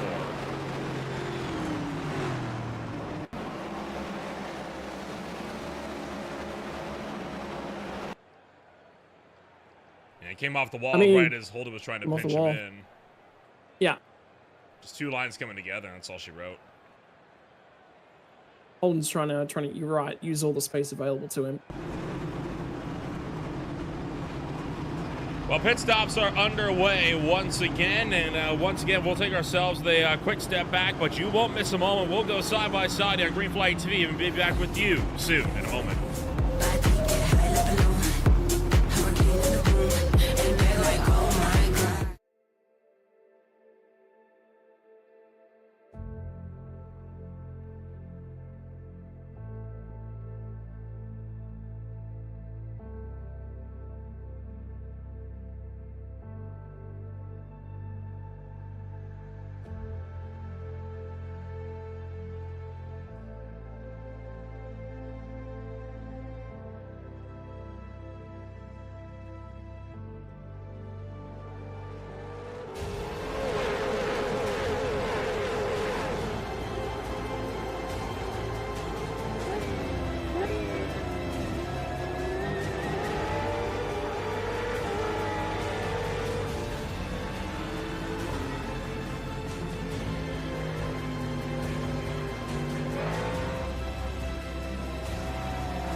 Welcome back to Green Flag TV, where we are just set to go back to Green Flag Racing here this afternoon. It is 87 laps to go as we drive around turn numbers 3 and 4. Philip Scott with the lead, Philip Scott with the jump. We're back to racing. Yeah, and that's the big thing, is get yourself settled in. We are under 100 to go now, which means that this becomes more relevant. Setting yourself up. Taking a look at Phil Scott, last pit on lap 173, coming to 174. He is now on 40 lap old tires, and that's the difference that you can see here. I think he's the only driver that stayed out, by the way. He is. Oh, Cole, big loose moment coming out turn 4. Oh, and I know takes him out. Philip Scott taken out into turn number 1. Collects Joey Barrett. Barrett's going to spin her now, coming out of turn number 2. Payton loses it. And the caution is out again, but that all started way back here on the front straightaway. That was, yeah, a loose moment. Phil Scott wasn't happy with it initially, but I think that's just a frustrated moment that came through. Just listening on the comms.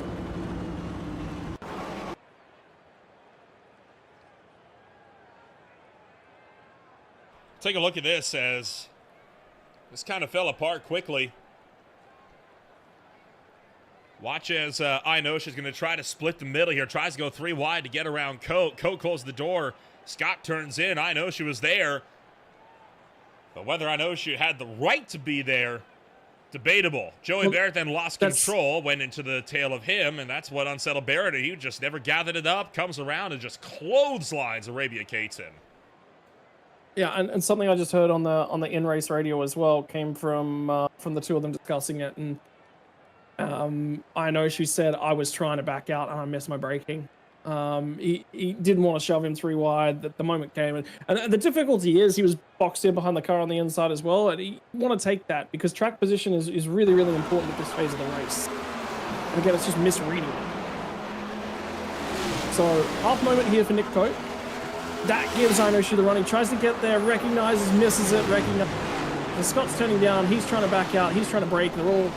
Everyone's making split-second decisions all at the same time is what happens there, effectively. And then, of course, Arabia, arguably, who got some of the worst of that. Just the innocent bystander in the whole deal.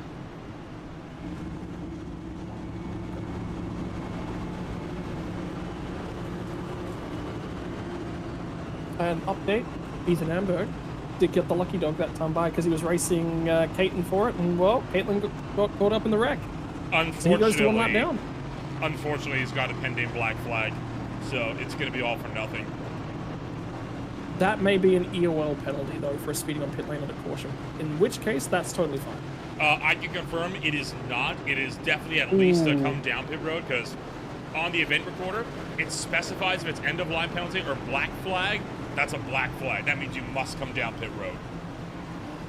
Where's pit lane, maybe? Probably. Unsafe entry? Something. It'll be close. They're too wide. It'll be close pit lane. That'll be what it is.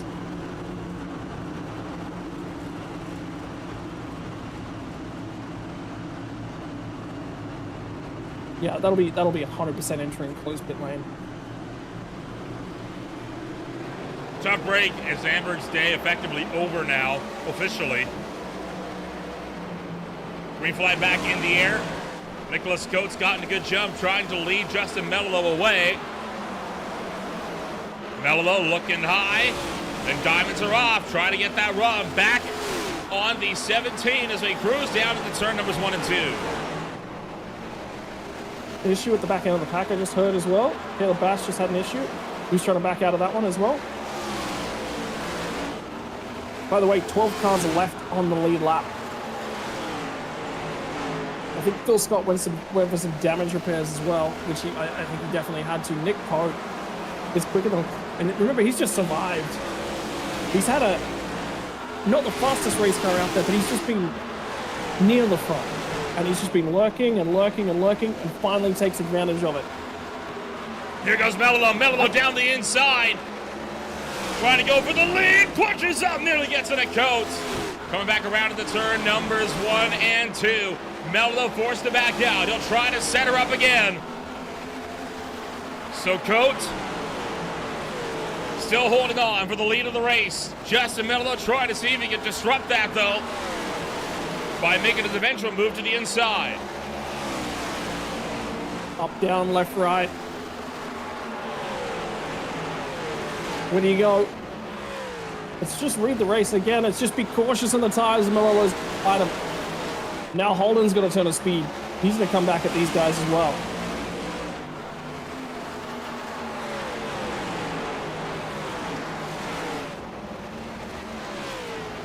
Josiah Vincent still in the midst, trying to see if he can drive his way back to the point. All these cars you see here, all of them in one giant battle for what will eventually be the lead of the race. Trying to make moves happen, but boy, they are having a heck of a time trying to get around each other. Now Arabia Caton will look to disrupt matters. He's just trying to handle traffic as Caton said he was going to stay low. Did stay low. Melillo again got loose. Just sliding those tires. You've got to be patient with them now. 70 lap run! No! Holding around. Vincent around. Sorry, make that Mello around. And caution is out again, and yet more front runners caught in trouble. I think the whole field's been caught in something today.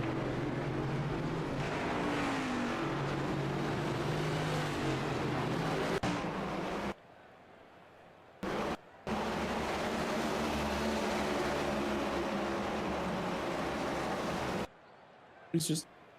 Try to run, and it just... The door closed, I think. No, he's loose. He's loose. Yeah. He just jumped on the radio and just said, hey, the car was loose off 1 and 2, and it just never came back, ever. So... Want to point out how nobody hit Justin Mello when he came back up the racetrack. I was fully expecting us to have a vicious T-bone collision here. The fact that nobody hit him, it's pretty impressive. Yeah.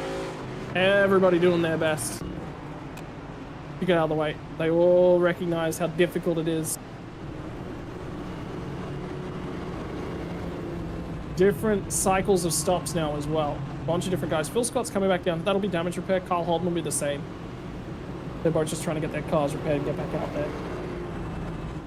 Malolo's gone 1 lap down, I believe. No, sorry, my apologies. I take that. The reason that I thought that was because I thought Amberg was still off the lead lap. Ethan Amberg, it has taken him 200 laps, but he is back on the lead lap. As he's less than about 150. I'm happy for him, right? Goes to show, right? Don't ever quit a race early because you don't know what's going to come your way, and now we can fight up here, potentially go after a race win. Not at Bristol. Not at, the big question is pick your tracks. Not at Bristol. Keep your head on the swivel. See what you can pick off. The big thing.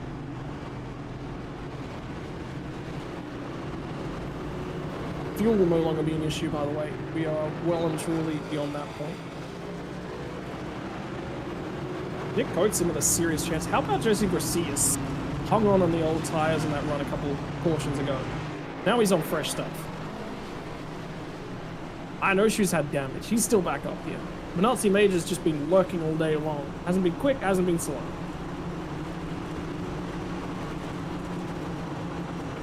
Several drivers that we don't normally see towards the front. Having some pretty good days for points here. As Nicholas Cope will come around turn 4. Green flag is out.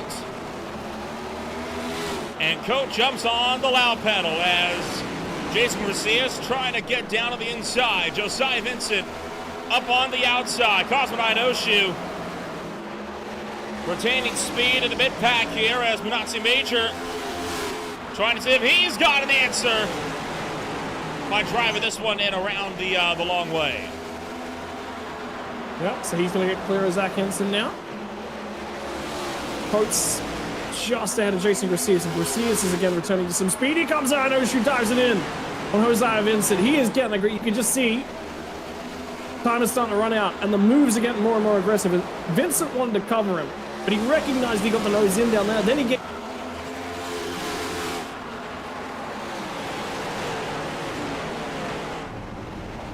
62 to go at the line.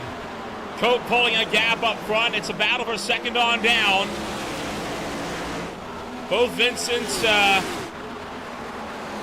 been caught up in quite a bit of calamity today. Josiah right now waving the banner for the Vincent Motorsports crew as he tries to power through to the front. Behind, Justin Mello attacking Ryan Sheldon, trying to go around the outside, down around turn 4 to the front straightaway.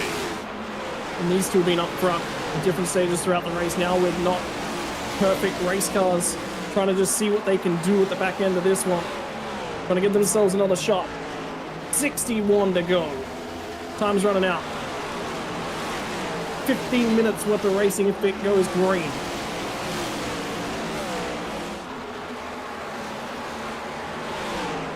Gibson round the top of Hinson. Fires around Hinson. Shelton follows him through. Manazzi Major now under fire. As Ryan Shelton on the 20-lap pressure tires continues his slow drive. To this point, he's just letting Stephen Gibson make the holes for him and just following through. Yep. I tell you what, Shelton is on a mission. I think he's a little bit steamed.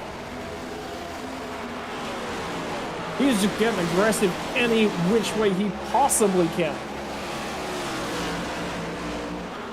This is the difference in tires. 20-lap pressure tires, you would assume, from Ryan Shelton. He's got some supreme speed out there at the moment, but he still needs to make him lock. So whilst aggression is good, he's going to have to pay for that aggression at some point if he's not careful. That's why he's trying to be decisive. He sighs through, picks up P5. Now he'll settle.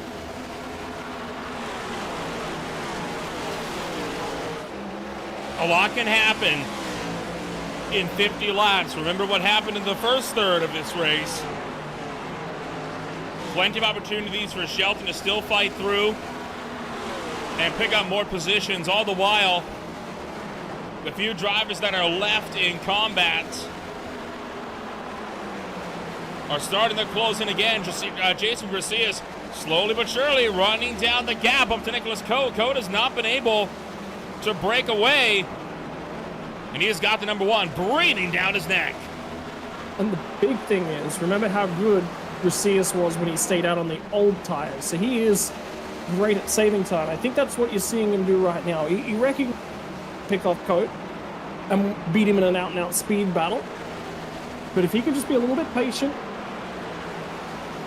look after the rubber, he's going to be slow at some point in the stint. He's taking his pain now so that he can make gains later.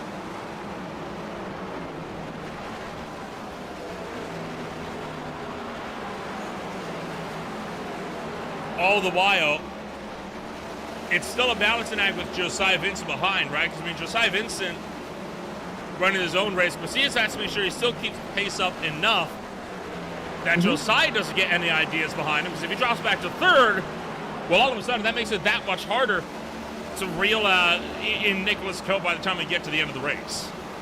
Well, have a look at Ryan Shelton. He's gotten through on Cosmo No Shoe, and remember, that's a 20-lap benefit on tires. And again, he's stalled once he's gotten to this position. He's making incremental gains, but they are now incremental. They are not massive gains. Passing these cars is no longer easy. And this is where the tires will start to come into it. So his last time by, 15.495, he was only less than half a tenth quicker than everyone ahead of him. Now he gets the speed on. He was a tenth quicker than Vincent last time by. Ryan Newman's got around. Or someone's going around at the back end. It is Newman. Caution coming out once again. As this time it is going to be Ryan Newman bringing out the yellow flag. He'll lose another lap as a result. And here come the leaders. What happened to Newman? Yeah, everyone with a set of tires left coming this time. Everybody else, that's every single car on the lead lap pitting for their final set of tires here, by the way. Now's a good time as any, right? Yeah. I think Joe Barrett will get back on the lead lap here. I think there's a few cars that'll actually take a lap back. Attila is going to move from 21 down to 20. And Jason Shu is going to move from 53 down to 52 down. But again, keeping themselves in the game was the big question. That's what happened to Ryan Newman. Attila's... And this will be coming out of turn 4.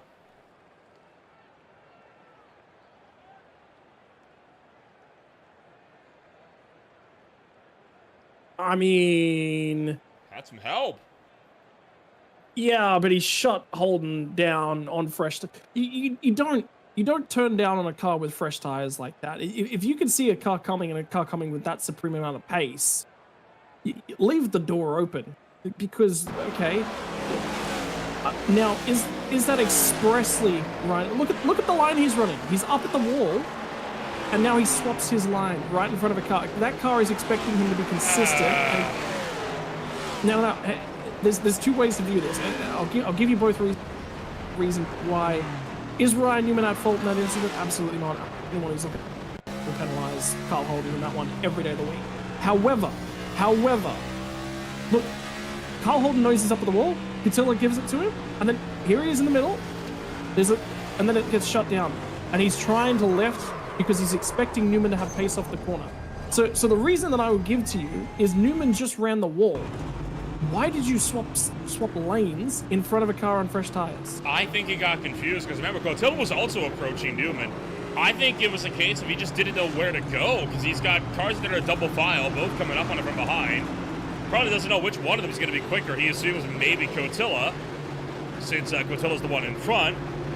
So he goes down and trying to let Cotilla through. Maybe was planning on then going up to let Holden through, and it was just the wrong choice. So here's the thing. Do you need to turn down there? No. Okay, so what did turning down there cost you? It cost you a lot of risk, is basically what I'm saying. You took a huge amount of risk with that move when you didn't need to. And for Newman, he's also at 29 laps down as well. So it's not as if he's massively off the pace. You know, this is relatively to the race at large. So I would just say, Green flag is back in the air as Justin Mello cuts down to the inside of Josiah Vincent quickly on the first lap back. Oh boy, as Vincent kind of getting muscled up the racetrack by Mello that side by. Mello clears for fourth. Vincent, though, not going to take that line down. Trying to look for the inside. Oh, and look out, Mello loose. Mello up the racetrack into the outside wall. Spins around, collects Hinson. Hinson into the inside wall. Cautions out again with 40 to go. Justin Shelton takes the fastest lap of the race. yeah, Shelton's got speed now. He's back up here at the point with a clean race car. You know, great pit stop from Jason Gracias is the reason he's up here. I gotta wonder, I take a look at a few pit stops around there. I think Shelton and Gracias took two.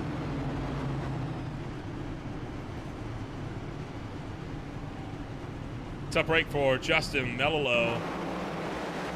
Was running up at the head of the field and no help. He just overshot, I think, and back end started to come around on him. He's just been loose the last few runs. Goes around and takes Hinson with him. Hinson goes hard into the inside wall, and that was that. This is the one that would have brought the caution out, yeah.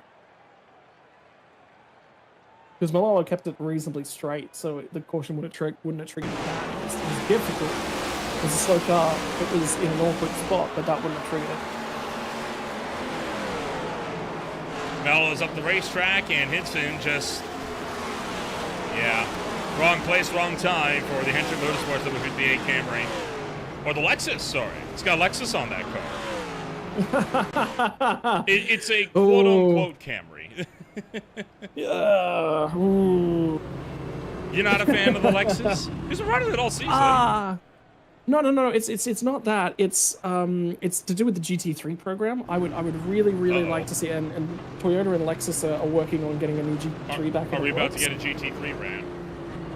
Yeah, we are, because I think what car has, have a look at all the GT3s that are on offer. How many of them are for your average everyday person? No, they're all expensive luxury cars. Toyota had a great opportunity to sort of break that mold wide open and create, you know, a car culture icon GT3. They have that with the GT4. The GT4 is the Toyota Supra. And continue that name and branding. Instead they went to Lexus. That's my issue with it. I don't know, I never really associated GT3 cars with, you know, everyday road cars. Well, they are, just with big Just aero my 2 cents, on them. Yeah. Something about the roll take. cages and fire suppression systems that we don't see on everyday race cars. We'll see the McLaren GT4, you could, you know, again, GT4 versus GT3. The McLaren GT4, you literally roll off the shop floor, stick a radio, stick a fire extinguisher in it, you can drive, and you can race that. So, obviously racing tires as well. It's not as simple as that, but it is one of the easiest cars internationally. By go. 35 laps. When we get back, and again, Shelton and Garcia side by side leaning on each other. They've come together once or twice already today. Green flag back in the air. As they drive her in towards turn numbers 1 and 2. If they get single filed out, how long before Shelton gets aggressive? There it goes! Slide it up for the inside as he tries to go for it. Yeah. Waiting time is over. And the other thing is for Nick Cote, we're just over 30 to go. And he's got 4 tires, so he wants to get aggressive as well. He wants to, if he can pick off one of these first 2 spots, with 4 tires, that makes his job half easier. It also gives him a little bit of a buffer for the next car behind him on 4 tires, and that's what he'll be thinking about as well. As I have Vincent and Cosmo and Ionoshu are going to be for second on 4. Oh, hard into the outside wall. fence for Gracias. Well, that'll give it up for Ryan Shelton, although Cote nearly spins. Gracias coming around to turn numbers 1 and 2 there. Shelton now eking out a near 4/10 of a second gap. Now, can anybody in this field run him down? Coate's trying to go around the outside of Gracias. I think Gracias has completely nuked any pace that car had with that big hit to the wall. Oh, Cote nearly lost it though. Off at 2.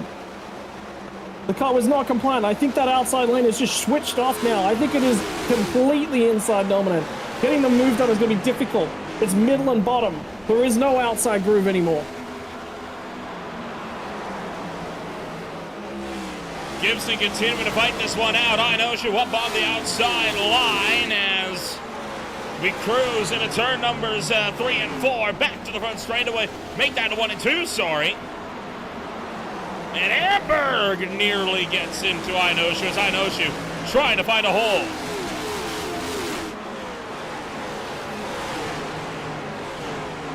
It's just, yeah, patience has gone out the window. But think about for Amberg, he spent so much of this race 3 laps down, pulls him up the racetrack just a little. Again, trying to open it up, gets loose, not clear.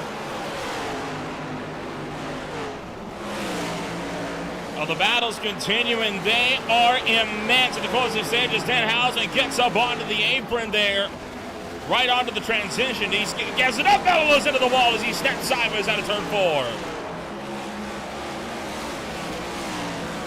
So he's just been struggling with a loose race car for so long now.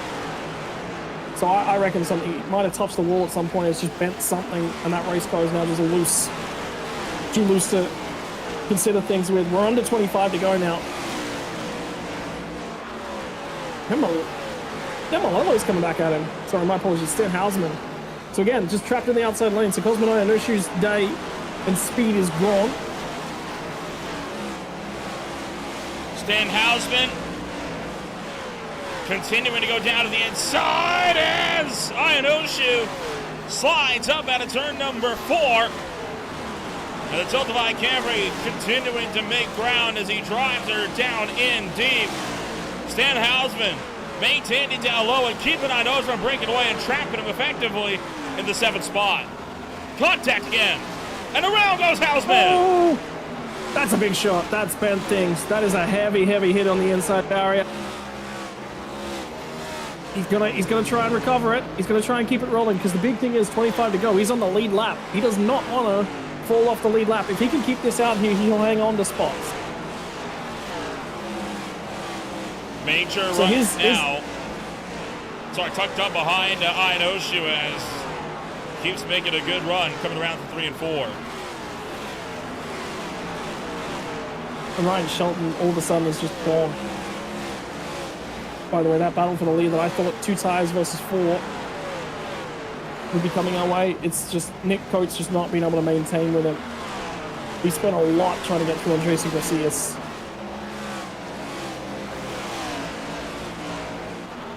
This race has been a brutal one this afternoon. 33 cars, remember, started this one. Only 17 are left on the racetrack. And only 12 of those are actually on the lead lap. Showing just how this has been one of the highest attrition races in recent memory for the Speed Cup Series. As Gibson tries to go around the long way of Gracias here down the back straightaway. Or Vincent. It's worthwhile noting as well that it is Bristol, and it is one of the longest races that they've run this season. So, not simple, not easy. And a long, long, long race. The driver's been at this now for 1 hour and 49 minutes. In race trim. Don't forget there was qualifying, there was practice before that. This is an endurance race.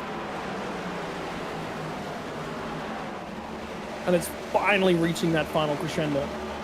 Gibson round the outside of Jason Gracias coming into turn numbers 1 and 2. As Gibson gonna try it again, he secures that run up top. Just find them. Look at Gracias now driving to the inside of the number 4. Able to get around him for a good spot. Ethan Amberg, meanwhile, up top is also making ground. I think it's just 2 tires have finally just fallen off the kart for Jason Gracias. Ryan Shelton's had the safety net of clean air the whole time. Coke, by the way, is starting to make fractional gains on our race leader, but they are still fractional.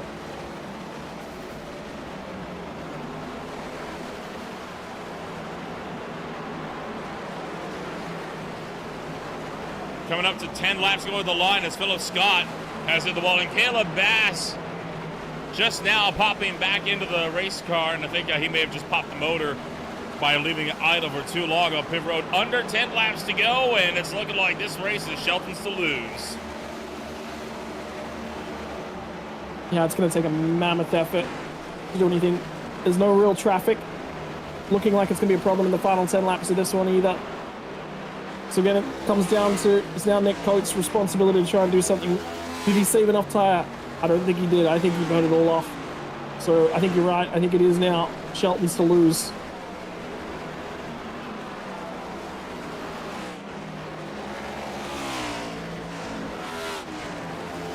Seven laps to go, and unless Coe can reel in over a 10th a lap, it's not going to happen. And right now, Coe has only been losing time every single lap rather than gaining it. Lap traffic is up ahead, but that lap traffic just pulling down to get out of the way, not wanting to disrupt the leaders. Yeah, Jason Shute still out there, still circulating, turning laps, keeping himself alive.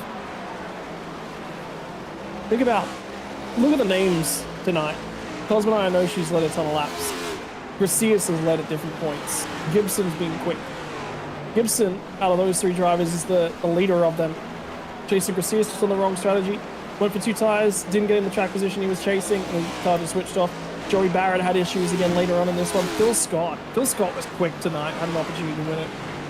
Mistakenly reading the lanes with Cosmo and I no shoot, put them 2 in the fence and shut that off. So, you know, a whole field's had dramas tonight. It's how you manage your with 300 laps at Bristol. Some battles still yet to be decided. Josiah Vincent and Stephen Gibson are 2 of them. Right now they fight for the final podium position, up in 3rd, about 2.5 seconds behind race leader Ryan Shelton, who is coming around through 3 and 4 right now, looking to take up the white flag this afternoon. It has been a brutal race tonight. It has been a crushing race for many. Some hopes for the mid-season tournament might be dashed after this one. Ryan Shelton, though, will keep those chances alive as Shelton off of turn 4. He wins a marathon at Bristol. Yeah, that was a real slugfest. Nick Cote, 12th qualification, 2nd to bring it home. How about this one for a stat? Stephen Gibson, 30th to 3rd. Nice drive for him.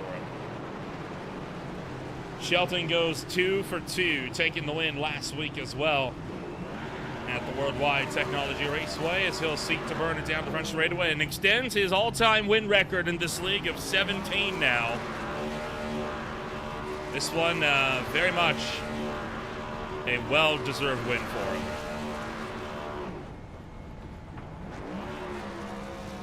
Yeah, he's enjoying this one.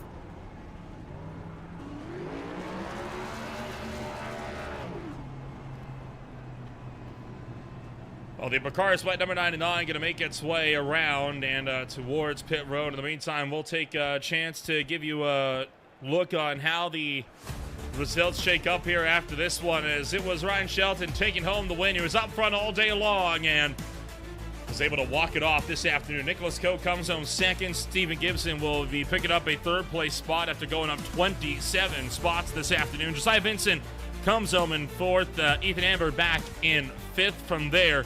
It was Ian Oshman in 6th, Gracias in 7th, Major in 8th, Mello in 9th, and Hausman rounds out the top 10. Yeah, outside of 10 though. He's going to be Philip Scott on the lead lap, Joey Barrett, Garrett Austin, first couple cars off the lead lap. Arabia Caton is going to be there as well. 14th spot for him, Nate Catilla, Ryan Newman, Zach Henson, Jason Shute, Kyle Holden, Jeffrey Reed bring home the 20. Have a look at the laps down for all those cars, though. Yeah, pretty much from about 16th, 17th on down, they failed to finish the race. Caleb Bass also failed to finish, along with Sedarius Days, Jesse Gordon, Zach Williams, Martin Plouffe, TJ Buck, Tim Branson, Jeremiah Vincent, Ronnie Norman, and Colton Easterday. And then it's going to be Hutchinson, McFadden, and Montembeau closing out the field. A hard-fought race this afternoon for most, and I'm sure several drivers are just glad that this one is over at this point in time. One driver that will be glad it's over is the one that's able to walk away with a race win here this afternoon. Let's bring down the Vincent Motorsports number 99 of Ryan Shelton, as he is going to be the one to come home number one here this afternoon. Ryan, this race was an absolutely brutal one this afternoon, but with all the drivers that came out and went up and then fell back, you were one that always stayed up at the front. How did you do it? I had a whole lot of things happen. For one, I'm not really, hold on, I gotta mute something real quick. This new UI, I don't know how to do it either. Here we go. Sorry, I'm really sick tonight. Yeah, I'm not feeling very good, and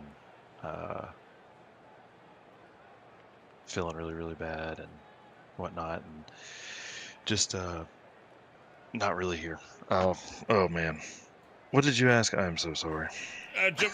We'll keep it short. I was just asking how you managed to get it done tonight, because a lot of drivers came up and dropped to the back. You were not one of them. You stayed up front. Oh yeah, that's what you asked. Yeah, I try to stay up front with just keeping the track position, trying not to get into the back too much. There was a whole lot of carnage that was happening. I did get up into a little bit of an issue with one of the lead lap cars, or one of the lap down cars. Gave me a lot of damage. I had to fix in that middle stint between like 150 and 230. But I guess I was just the last one on new tires. Cosman was a little bit faster than me. Jason was a little bit faster than me. And I feel like I was probably third or fourth tonight. But overall, it's good to come home with another win this year. Just kind of, I guess, manage the carnage on this one. Well, obviously a good win for you here this afternoon. We'll let you we'll let you go here, because I imagine, like you said, you're not feeling all the best. So we'll let you get out of here and rest up. Congratulations on win number 17. We'll hopefully talk to you again next week. Yeah, hopefully so. See them. Shelton comes home number one here this afternoon. We'll move on down and bring up Nicholas Coate, a driver that had a lot of fight in him here this afternoon. Nick, a big battle for you for the Napa Auto Parts number 17, and a second place finish that did not come easily to you. You had quite a few moments where you were up at the front, and you kind of got put through the ringer, but you survived and you come home second. Talk us through it. Yeah, congrats to Ryan, first off. I'm kind of kicking myself for not taking two on that last pit stop. I feel like I threw the race away. I think if I had control of the race, I would have won. Dirty Air was a real thing, and the last 10 laps, he started doing the diamond, and I could just, in 3 and 4, and I could not replicate it. He just started driving away, and I burned up my stuff. But all in all, fun race. Led a bunch of laps. That was fun. Of course, this second place is a big one for you, because it is, of course, the second race in the in-season tournament. Do you reckon with this podium here, you are going to be keeping your chances afloat on taking home the in-season tournament championship coming into the final race here in 2 weeks? I hope so. I hope it puts me in position. I think I don't know how many points you get for passing and compared to where you started, but yeah, I hope it got me some points. I knew I was behind because I didn't do the greatest in the first one, but we'll see. We'll see how the points pan out.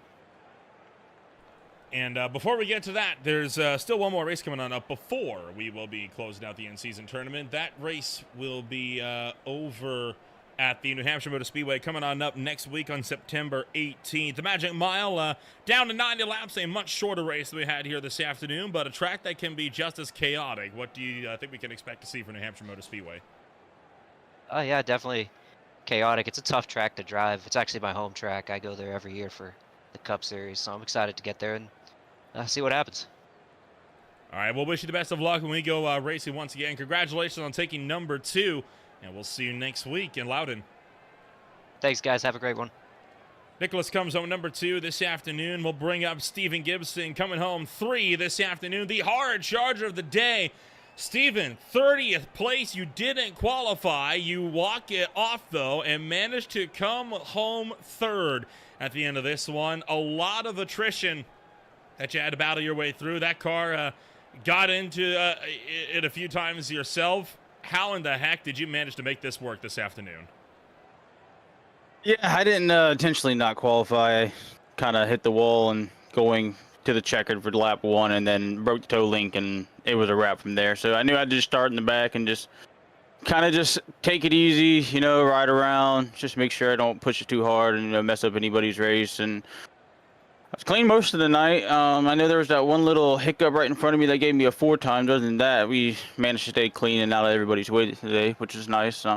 Yeah, I'm just pretty sweaty and tired right now. That's a long race right there. At 300 laps, the longest race that the Speed Cup Series has ever ran at Bristol Motor Speedway. Would you be willing to do it again, though, if it would net you another podium?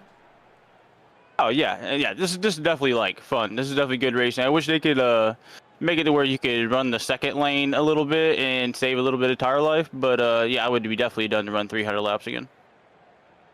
Well, next week, it might not be a 300-lap race, but it is a 90-lap, 90-mile race in Loudon, New Hampshire for the New Hampshire Motor Speedway. What's going to be the game plan for this Fanatec Sim HQ number 47 come the Magic Mile? Really just play it safe, you know, stay out of trouble, make sure we're not overdriving the car, which is going to be pretty easy at New Hampshire, just getting caught on those seams and just getting you off the line, and then people are just going to dive you. So hopefully we can just have a good race. I haven't had a chance to try with the new iRacing setup change on New Hampshire yet, so hopefully it's not too bad. This setup wasn't too bad, so hopefully iRacing's improved it. All right, well, we'll wish you the best of luck when we go racing once again at the Magic Mile. Congratulations on taking home a stellar race win, and we will see you guys when we go racing once again at the Magic Mile. Yep, appreciate it. That was Stephen Gibson. He comes home number 3 here this afternoon. Well, Scott, unfortunately not able to join us for the post-race show, but a lot coming up over the next little while. Of course, it's going to be big news, right? Because it's the first time we're back at the New Hampshire Motor Speedway since July 13th of this league. That was before we even started covering these guys. So the first time in over 2 years that this league will be back at New Hampshire Motor Speedway, where Drew Eisenman took a solid win in a 17-car field with a 12 caution race. I know they are hoping for more here, especially after the run that we had this afternoon. But before we get to that and more, there's still more racing still to come here on Green Flag TV. Triple headers coming on up on Saturday and Sunday. On Saturday, the FTR events, Drova.ai Endurance Series with a 4-hour race in Magny-Cours in France. The Velocity Online Racing IndyCar Series with double 20-lap races at the Indianapolis Motor Speedway Road Course, and the SRA Gen 4 Series down in the Sunshine State at Miami, Florida. From there, Classic IndyCar Series action at Mid-Ohio on Sunday, alongside the Blaze Metals ARCA Series at Phoenix and the For the Boys Racing League at Kentucky that same Sunday night as well. If you want to find out more about who we are and what we can offer you, check us out today at www.greenflagtv.com. My name is Will Remple. Thank you all so much for joining us, and we'll see you when we go racing next week in Loudon, New Hampshire.